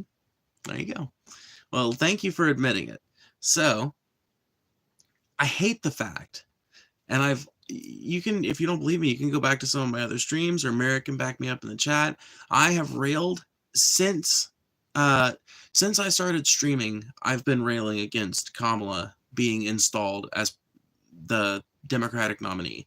And in fact, I don't remember if I started streaming right after Kamala became the pick or right before. But if I was streaming before, um, I would have been talking about how Biden was a bad pick for the Democratic nomination and that it was fucking ridiculous that they weren't even going to host a fucking primary, that there was not going to be a fucking primary election to even pick who the candidate should be. And I think that there was a reason for that. I think the Democratic Party, for whatever fucking reason, is married to this idea of a very specific hierarchy within the party, like a very specific route of succession to get there for people who want to go there, you know? And like Kamala's, she's it, you know? Like they want her in there. They want her in there. And if they, honestly, they didn't want her in there. She was not their first pick, right? She was obviously pick number 2. But they wanted Joe in there. If they didn't, he would have been strong-armed out of it. It wouldn't have mattered. He's a demented old man. It wouldn't have mattered. They could have just foisted him out of the fucking candidacy, and he probably would have been too Alzheimer's riddled to notice, dude. So, the DNC, like, they are attached to this old fucking style of politics. They have not grown with the times. There is a growing and angry movement of people my age and people between my age and roughly 10 years younger and 20 years older. There's a whole fucking giant group of Americans who are living and working in America, regular fucking jobs, and know how much this country fucking fucks you over in some ways. And it's not really the country. I get that. It's various bad actors within it, but it's fucked up that our fucking American government allows that to happen. But the only way we fix that is through voting, and we're not going to do it by voting for the Democratic Party. So that is why I've been telling people that we need to start looking for a fucking third party. They're already trying to push AOC for, I know, and it's ridiculous. I don't even know why the fuck we're talking about a candidate for 20 yet. Like, why the fuck is that even a conversation? Is there a reason why we're even talking about that? How old are you for that range? Oh, I'll be 27 this year.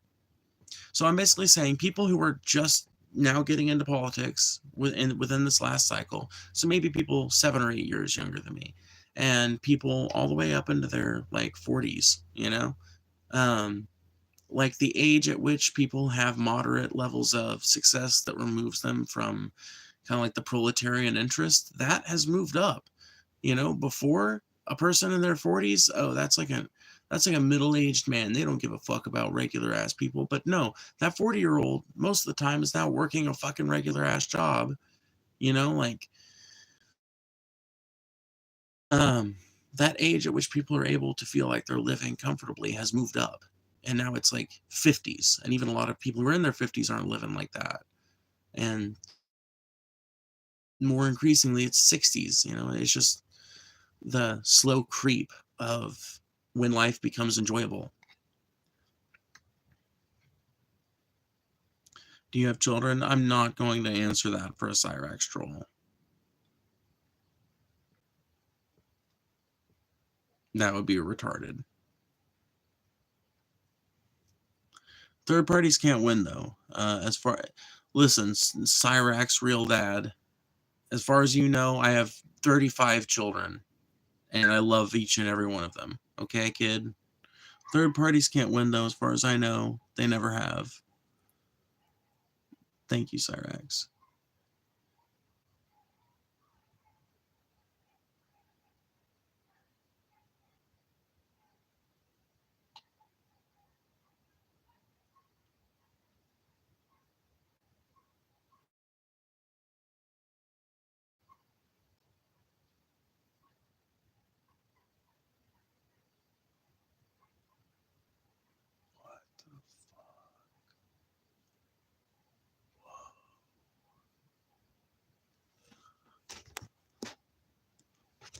AOC wore that tax the rich dress. That shit cost at least 30 grand. Oh, I know. It was the most ironic fucking thing ever. It was I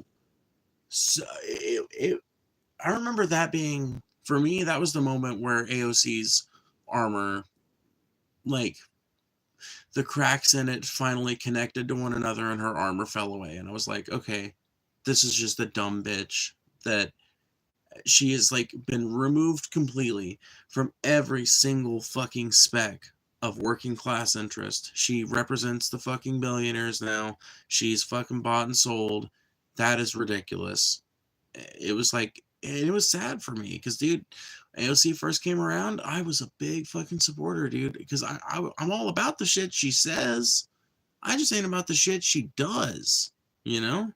As far as, like, her votes on a national level, she's just a fucking standard rate Democrat, and that's not what we need right now. We need some fucking progressive motherfuckers. We need some, like, leftist motherfuckers. We need some socialist people getting up and rabble rousing. And AOC talks like a socialist. We need to have that action actually happening. Like, here's the thing. The Democratic Party fears going too far to the left because the right's going to call them socialists. I got news for you.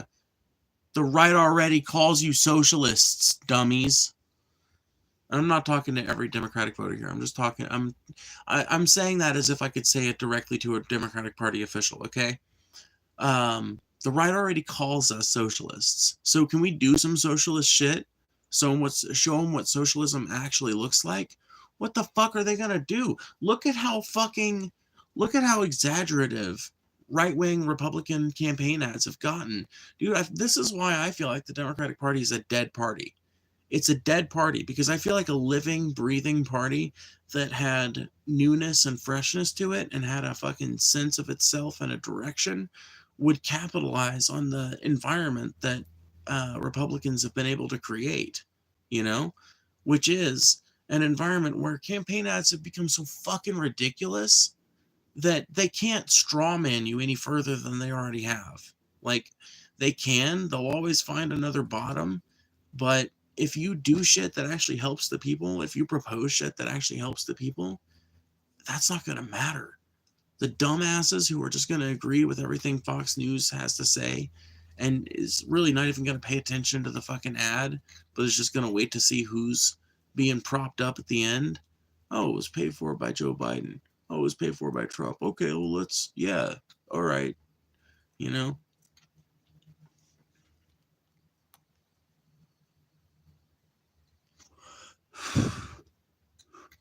The Democratic Party is already planning on a move away from the woke people. You realize the woke people are like average Americans, right?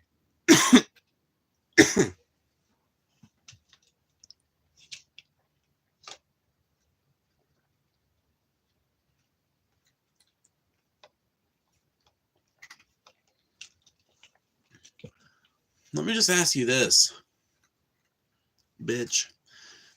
You realize that the Democratic Party had a right-wing position on the border, had a right-wing position on Israel, had a right-wing position on the war on drugs. You realize the Democratic Party is right-wing in every single way except social issues, right? So if the Democratic Party just decides to become the Republicans, you realize we're functionally in an actually one-party state then, right?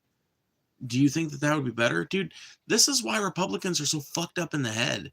This is why MAGA people and hardcore conservatives are so fucked up in the head. They don't even realize how stupid and un-American their ideas sound.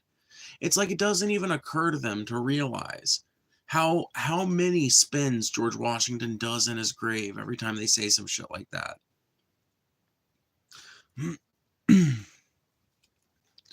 Based opinions, but the only option is not to vote. I disagree. I 100% disagree. I think the only option is to vote third party. I think we need to coalesce around a fucking third party.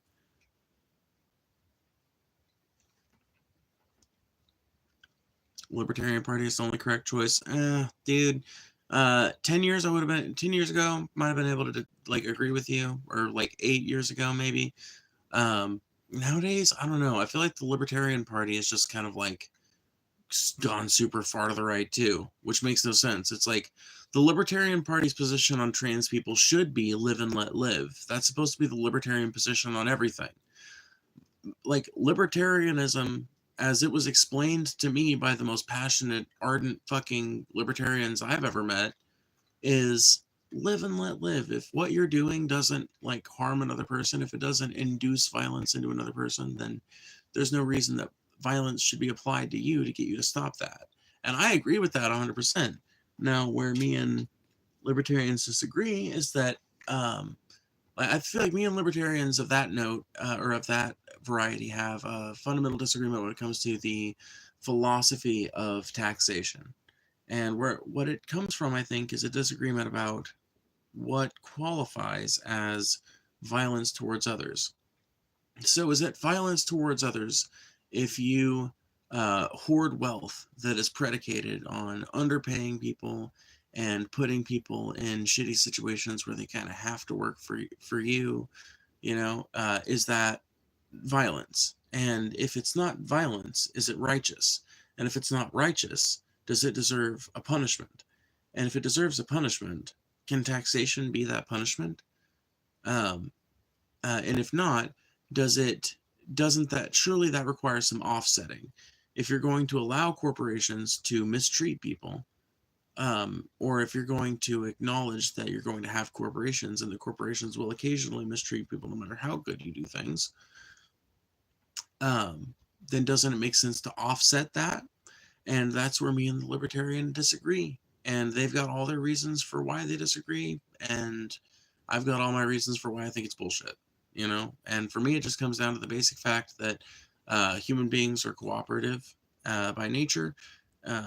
Society as we know it requires us to work closely together, and taxation is a really good way to distribute very hyper specified labor value over a really wide economy.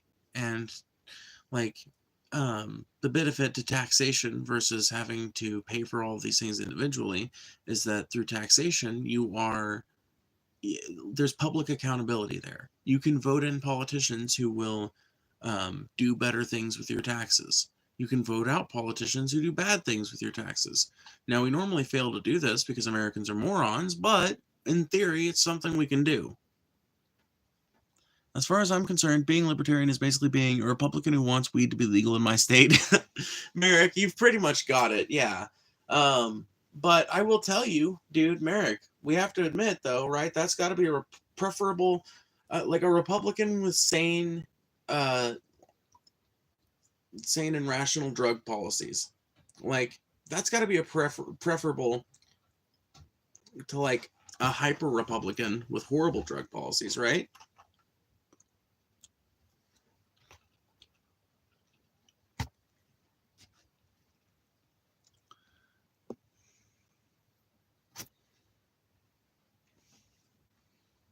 Boy, Ash is mad.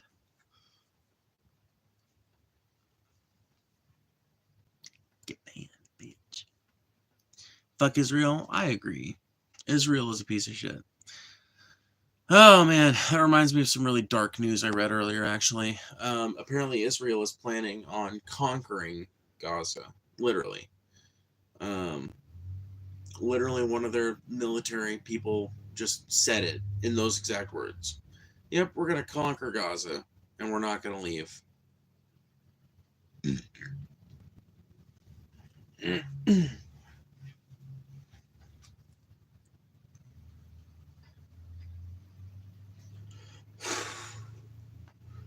So much for Trump cleaning up the war, huh? Huh, guys? So much for Trump being an anti-war president, right? Bush, everyone does that. That's the nature of politics, unfortunately. What'd they say? I'm not Republican, but you made my point for me. They flip-flop to whatever issues make them more popular. Their morals switch every few years. How can you trust that and be objective? I mean, yeah, I'm not sure if you're talking about libertarians or Democrats, but yeah, I mean, the problem, I think, maybe it exists for both, And I think it's an issue that the Democrats are not going to be able to get over. Like, that is always going to be in the back of some people's minds. And I think that they're right to have that in their minds, because the Democratic Party has not shown any fucking willingness. Like, I just read an article the other day, and I consider it a blessing. I just hope the fucking mentality continues and that it's adopted by higher management. I saw a fucking thing, an opinion piece, like, hey, are Democrats just too old? Are Democratic leaders just too old? Like the people that are high up in the Democratic Party? And I was like, yes, that's the problem. That's been the problem. You're just now realizing that's the fucking problem? That's been the problem for like 10 fucking years. It's been the problem for like 20 years. Hell, dude, that's been the problem, bro. It's been a fucking major issue that everybody in the Democratic Party is your granddad. Yes, that's a fucking issue. When the Democratic Party is ostensibly supposed to represent the fucking, like, here's the thing. I don't consider myself a liberal anymore. I consider myself like a kind of post-leftist anarchist type, right? But, I used to be a Democrat, and there's still a small part of my brain somewhere that empathizes with the condition of being a Democrat, I guess. And I feel for them so hard, because it seems like Democrats have been on this like downward trend of failure that, in my opinion, is owed squarely to the fact that the Democratic Party, as I envision it, should be the best and brightest in America, which is going to be younger people. I'm sorry. It's just going to be people between 25 and 40. That's when you're at the fucking prime of your, like, people that start going to school at like 16, like start doing college classes at 16, they end up graduating around the time that they're 30, if they're getting like a doctorate or something like that. You're talking about a person in the prime of their fucking life that should be able to have a greater say over the way that this shit goes, because they're gonna have bright ideas about it. And hey, don't listen to me. Listen to fucking Henry Ford Jr. or Henry III. I don't remember which one it was, but one of those dudes, whichever one it was, I think it was Henry Jr. He's the one who hired the whiz kids, and that was literally the idea. We're gonna take these younger dudes from fresh out of the army, these like high level intelligence kind of positions where you have to be smart and shit. And we are going to utilize their talents and their experience from the military to help improve our organization here. And I mean, Ford to this day attributes that to a lot of their success. So don't take it from me, take it from the Ford family. Who is the deep state to you? Since they both seem to be the same party, but everyone keeps thinking every election will be different. I don't really know what people mean when they say the deep state. I usually hear it in association with like hardcore conspiracy types, which I'm not saying there's anything wrong with being a conspiracy theorist. I'm just saying that's normally where I hear that kind of language. I'm not entirely sure what's implied by it, so you might have to explain a little further. For clarification, how do you define a liberal? I don't know what that phrase even means anymore. So how I define a liberal is how it was explained to me, which is somewhere between a centrist and a leftist, right? A liberal is someone who believes that capitalism is either actively positive or innocuous and neutral in nature, who believes in the concept of private property and real estate and all that shit, right?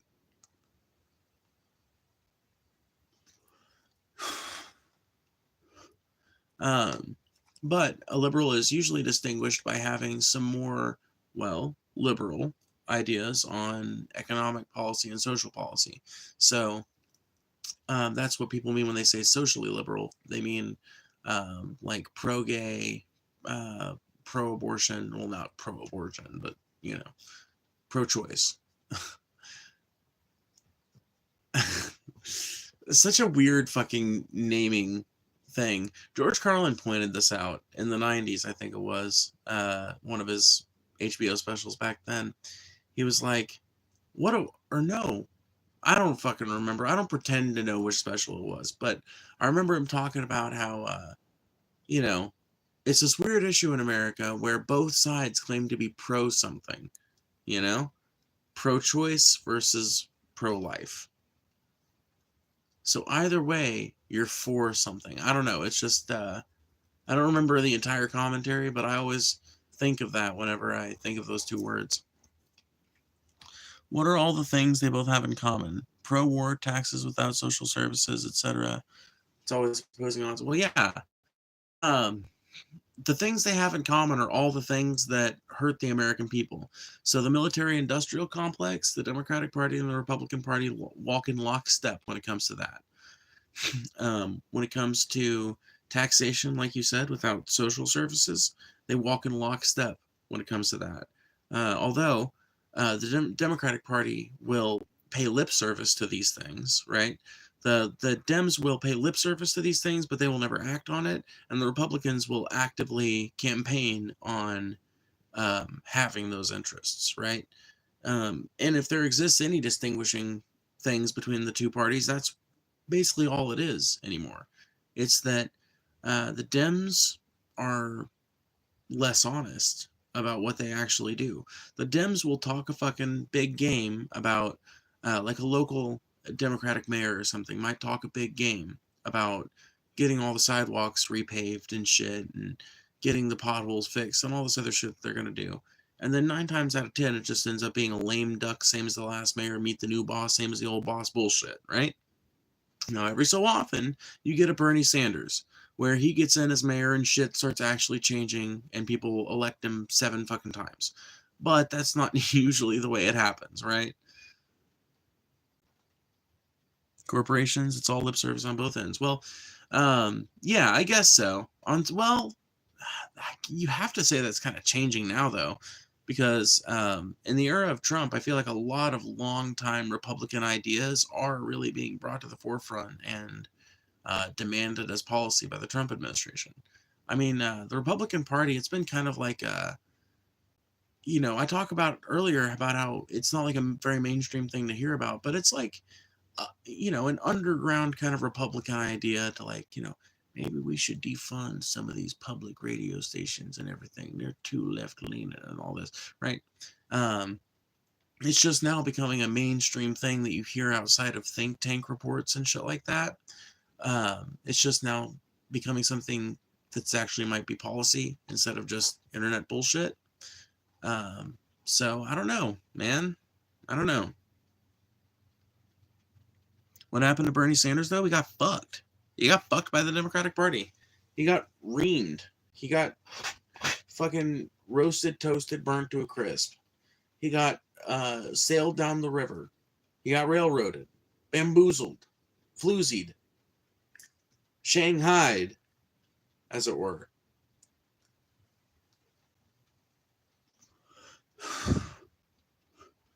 Blackmail, death threats? I don't even think it was that. They didn't even need any of that. Bernie didn't. That's the thing. Bernie dropped out because Bernie is like a genuinely good guy that thought, I think he was genuinely trying to be pragmatic. And I think that him running with the Democratic Party unfortunately ingratiated him to some fucking Democrats. And I think if there's one mistake Bernie Sanders made, it's running in 2016, not as an independent, but as a Democrat, because he didn't think an independent ticket could win. I think it could have. I know it would have. Let me actually correct that. I know for a fact it would have. Not it could have, it would have.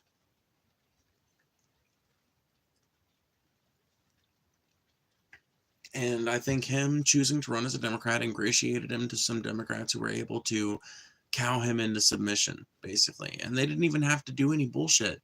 I think that Bernie Sanders is an empathetic and reasonable guy who's probably talked pretty fairly easily into supporting Biden in 2020 and took a little bit more coercing, I think, in 2024. I still don't think they had to blackmail him, though.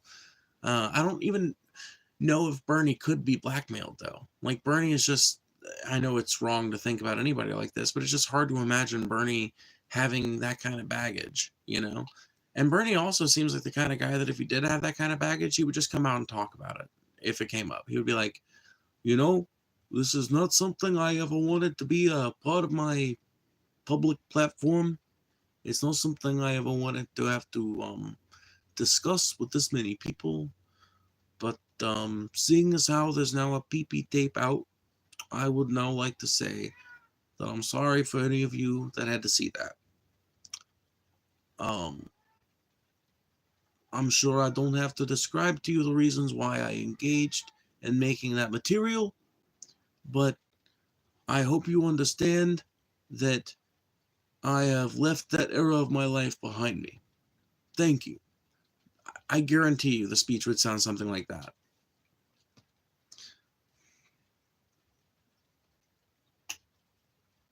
He would have won. Yeah, 100%. He would have won with flying colors if he ran as an independent. Epstein clients, it's the least ones you expect. I know.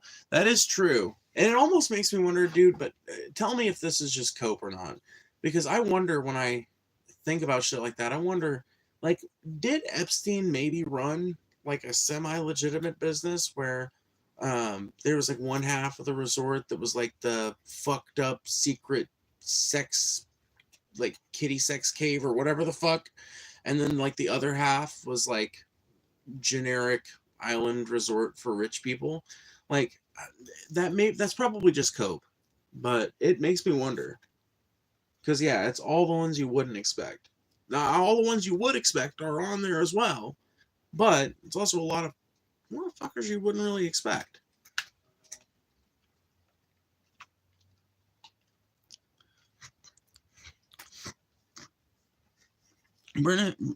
Bernie was basically screwed by the party he was trying to run for. They knocked him down not once but twice for the more corporate choices. Exactly. That's why I say Bernie's biggest mistake was running as a Democrat, because number one, he would have won as an independent back in 2016, and number two, doing so ingratiated him to a bunch of Democrats who have been thus far able to control him. And I think it's only now that we're starting to see him maybe begin to depart from that again. But god damn it, if he fucking goes off and if his old ass is still alive in 4 years and he's fucking rooting for some goddamn Democratic Party candidate, it's going to be such a fucking betrayal, and I will never trust another thing Bernie has to say about like who you should vote for, because at that point I'll just have to admit like okay, his mind is gone, because what the Democratic Party has allowed to happen to America, all due to its fucking complete insistence on reliance upon the billionaire class and adherence to their ideas. What they've allowed to do is so fucking, what they've allowed to happen is so fucking heinous and reprehensible that it bears no repeating. Why do all our politicians have Israeli handlers? Because Israel fucking owns this bitch. I don't think it has anything to do with the Jewish cabal, by the way. I don't think it has shit to do with the Jews. I think the state of Israel is a distinct entity from the Jewish people as a whole. But yeah, I think Israel has a really fucking weird amount of influence in our government and a really weird amount of involvement in it as well. And I think that there could be a couple of reasons for that. Now, Occam's razor tells me, well, it's because America has kind of had its sights on the Middle East for a long time, you know? Um, Honestly, I'm of the opinion that World War II was, I think that America had been eyeing the Middle East for a long time. And I think World War II is what allowed America to finally start positioning itself to be a player in that region.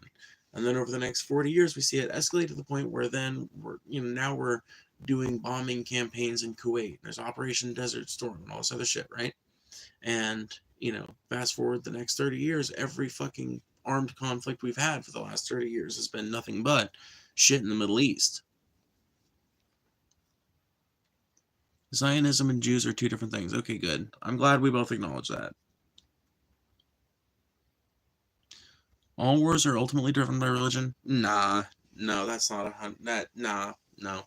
World War II wasn't driven by religion. It was driven by imperialistic desire. In the case of Hitler, it was driven by a fervent hatred of Jews, a fervent like a horribly nationalistic idea about his country's place in the world and about his people's place in the world. A bunch of real fucking weird ideas, if we're being straight up.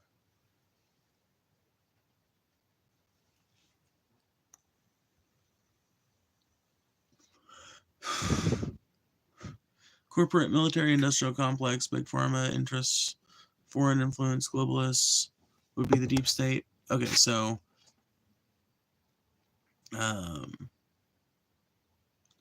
see, y'all use the term globalists, but to me, a globalist is a good thing. To me, I think that we are an inherently interconnected world. All of our trade, all of our society revolves around the idea that you can make something in China and ship it to America for final assembly and sell it here. You can make something in America and ship it over to China for final assembly and sell it over there. Like the world is predicated on that kind of trade, right? Not just with us in China, but us in France and us in Britain and us in Africa, us in South America, right? And South America and fucking Africa and all these other places are trading with each other. It's a very interconnected globe, which means we now face global problems, right? Because once humanity unites in that way, which we have started to do, once you have that condition, then you start dealing with problems that can no longer be fairly addressed on a nation by nation level. They have to be addressed as a whole by the entire unified people. And I think a globalist, as in someone who believes in the coordination of countries and furtherance of solving the world's problems and helping the world to coordinate more closely, I think that that's a good thing. I think that a one world government could possibly be a good thing. I don't know that it would be under any of the current government systems that exist right now, but I'm just saying that the idea is not as far-fetched as a lot of people give it credit for. Yeah, I just don't think a one world government is as scary as people make it out to be. See, a one world government can still be completely democratic. It can still be completely locally ordained, right? You can still have, like, think about America, right? We have the federal government, right? But the federal government sets, like, the tone of the country, right? There are certain things we make sure that, just can't happen because it's just not in the best interest of anybody, right? But for the most part, we let states kind of do their own thing. And they do, right? If you've traveled enough in America, which I don't know if you have, you may not be American, but as an American, I can tell you that every state in this great union is different, a little bit. And they all have different laws, they all have different cultural ideas, they all have different food. And that sort of local flair and flavor, I think, is one of the many things that gives life its beauty. So I want to preserve that. And I think it's perfectly in fact, I think it would be easier to preserve that kind of thing in a world where everyone's security was assured by the fact that there was no more need for war, right? There's no more need for war because there's no two governments to be fighting against one another, right?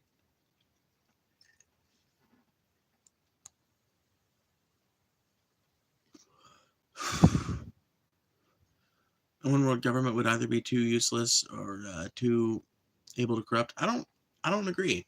I think it's like I said, I think it's a less scary idea than people give it credit for.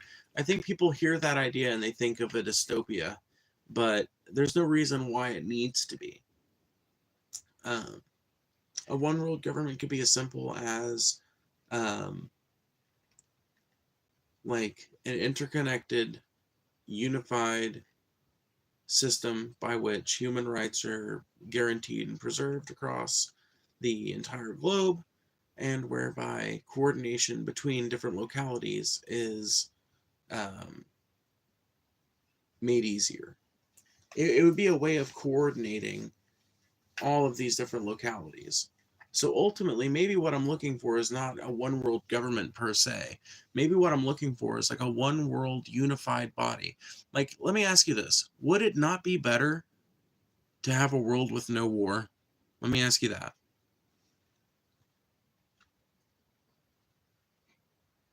I think you give the leaders or would be leaders too much credit and heart on being good people. It's not so much that as I envision a system that is ultimately democratic, right? Where, um, like, the people can petition to have any leader at any fucking level of that system recalled and a special election held to determine a new one, right? I envision an incredibly democratic system that allows people to be punished by virtue of losing their jobs by the people's vote whenever they fuck up. And I think that in that way, maybe I place too much faith in the people, but it's not exactly the leaders I place faith in. What I place faith in is that the people will be able to, in an ideal society, in a society that could be correctly oriented in this way. So I acknowledge there's a lot of hurdles we have to get over before we get to this point, but I think in an ideal society where we've got things set up the right way, I think you could, in theory, have a situation where you've got a unified one world body that can take care of global issues, that can coordinate uh, every country or state or whatever it ends up being called, right? And ensure that nobody is fighting anybody else. Um, I trust the people to be able to, in that ideal society, um, pick better leaders when their leaders fuck up, right? And in that way, good leaders will be found, right? Like the United States, that won't happen. People will always lull back into not caring during good times. I don't think that's true. I think the reason people lull into not caring during good times here in America is because here in America, consumerism is king. We allowed consumerism to be king because we're so laissez-faire about our capitalism. We're so about letting people be as capitalistic as they want to be. It's something that would be almost admirable about America if it wasn't so damaging, right? But the reason I think people get lazy when things get good is because people get consumeristic when things get good. And the market capitalizes on that, marketers capitalize on that, and um, meanwhile, shit continues to happen in the world, and things start to slip back into bad times because nobody's paying attention, right? And the reason why it's a vicious fucking cycle here in America is because of that lack of it's because of a lack of thorough enough education. It's because of a lack of ability to get people interested in their education. It's because of an overindulgence, I think, that this country has engaged in of marketing and advertising. I think there's a number of sources from which it comes. There are a lot of good people, but psychopaths will always choose power. Yeah, but if they chase power in a democratic system and they don't act according to the people's goodwill, then in a correctly designed democratic system, they won't be able to do enough harm in the 4 years that they have to permanently hurt anything, right? And when, like, in a society that was set up right, in a society that got over some of the problems that we have today, I think you could have a society where people recognize, hey, that dude's clearly fucking crazy. We don't want him getting any further, or we don't want her getting any further in the system than she already is. Let's vote her out. And they do, and then she's replaced with somebody who's not a psychopath, right? Because there's sure psychopaths chase power, but sometimes regular people like to dabble in responsibility as well. It doesn't take a psychopath to be a politician. People, oh yeah, I read that. I mean, ideally, but as awful as it is, I hate to say it, threat of war has benefits to keep leaders in check. It really doesn't, though. I mean, for years, people said the threat of war is what was keeping Russia out of Ukraine, and then 2014 happened, right?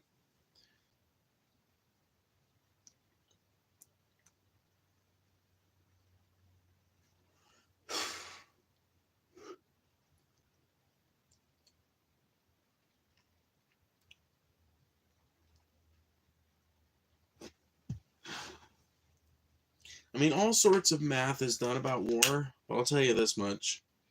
You know what it all ends up in? Lives subtracted, graves multiplied.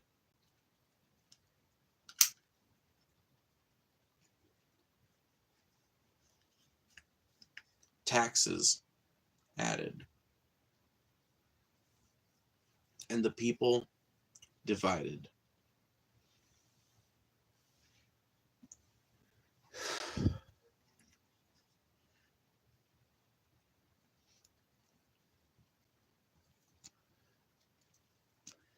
That, my friends, is the math of war.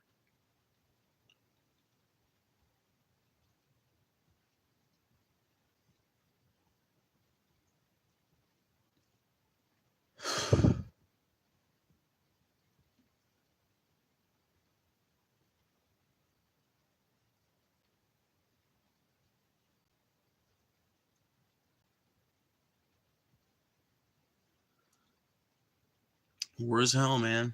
What can you say? War is hell.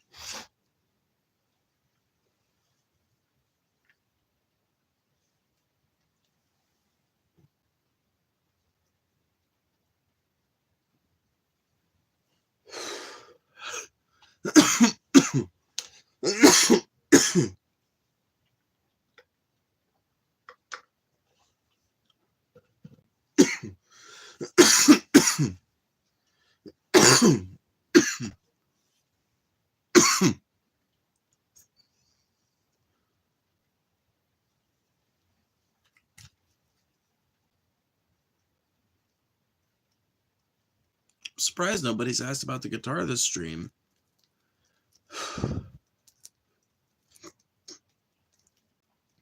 Like the United States, that won't happen. I mean, I think the reason why it doesn't happen in America is because, like I said, America is a very consumerist country, and the fact that we are so laissez-faire about capitalism, the fact that we allow the bourgeoisie to run as roughshod as they do over the working class enables us to be made so stupid.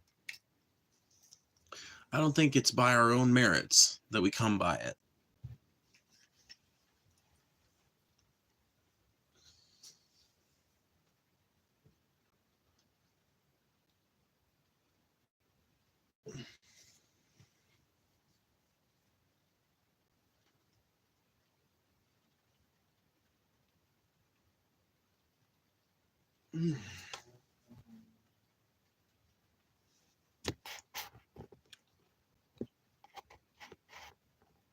For some reason, it wasn't showing me all the messages.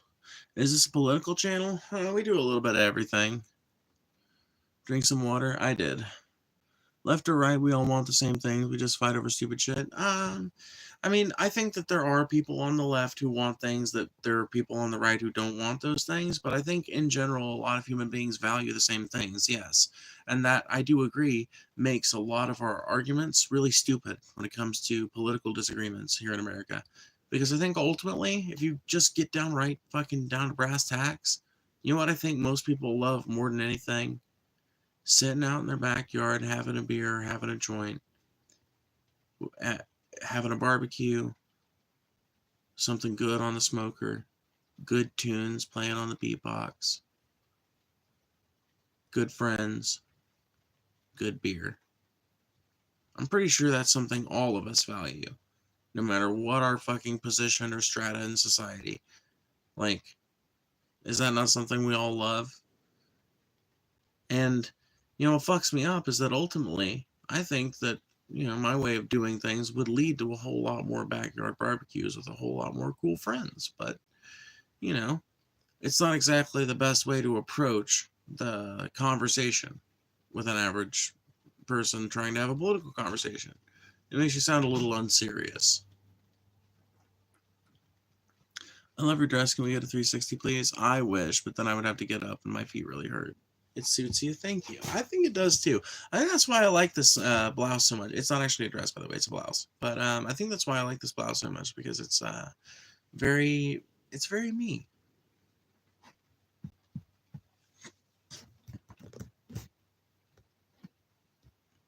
Do you think Trump will be able to create permanent damage in the next 4 years? It depends on what you mean by permanent. I think he will be able to create durable damage, yes, but nothing is permanent. Nothing in this world is permanent.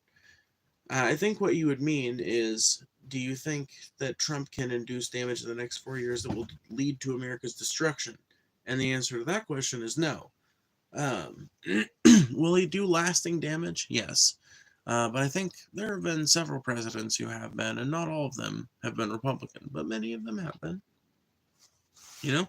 And I think it's something that all presidents kind of need to start accounting for. The fact that so many of their tenure end with things being worse than they were when they came in.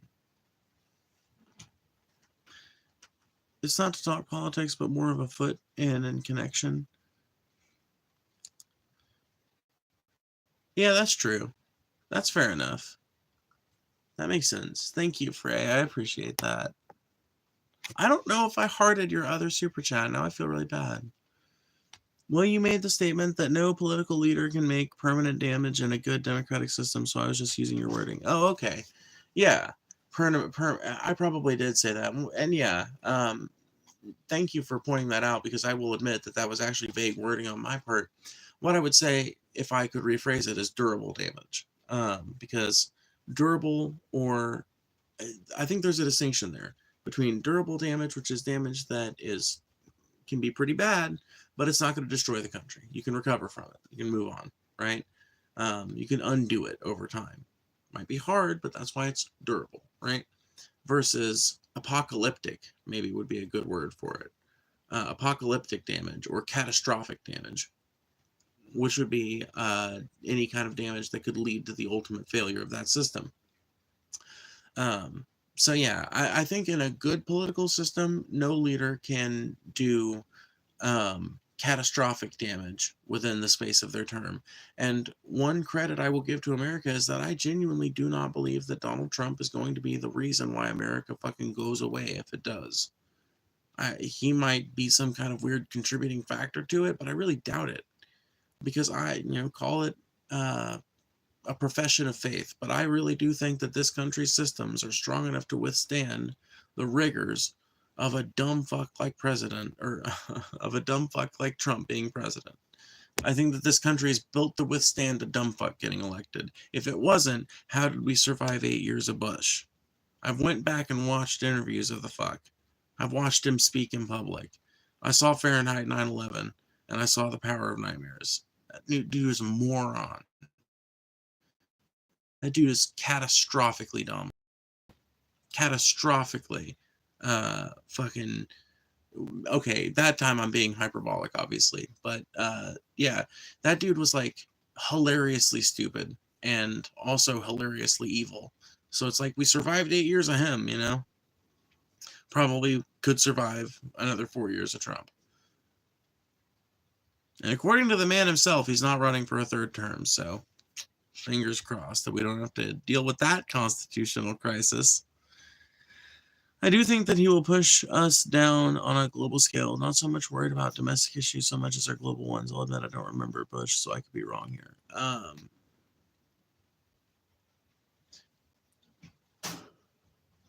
Yeah. I mean, I don't remember Bush from growing up with him. Like he was the president from the time I would have been like 2 to the time I was like 12, maybe, I think.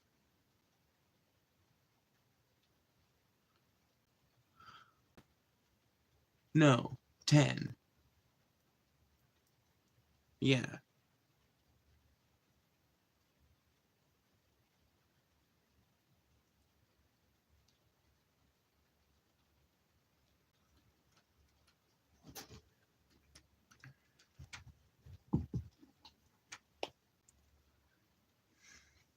Wait, so what are we talking about? I left for a while. Well, you can always read the chat to catch up on the conversation. Or watch it, because I'm actually going to end up getting off here, I think.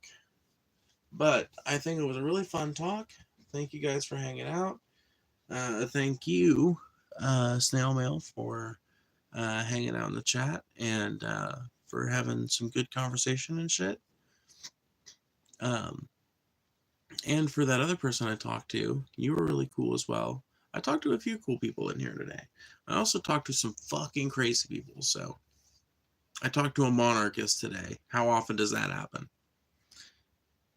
Anyway, I'm going to get out of here. Thank you guys so much. Thank you, Frey, for signing up for the membership. And if anybody else wants to, you guys should go check out the perks, because we just launched that and I'm looking for feedback on it. So it can't hurt to look. Anyway, good night.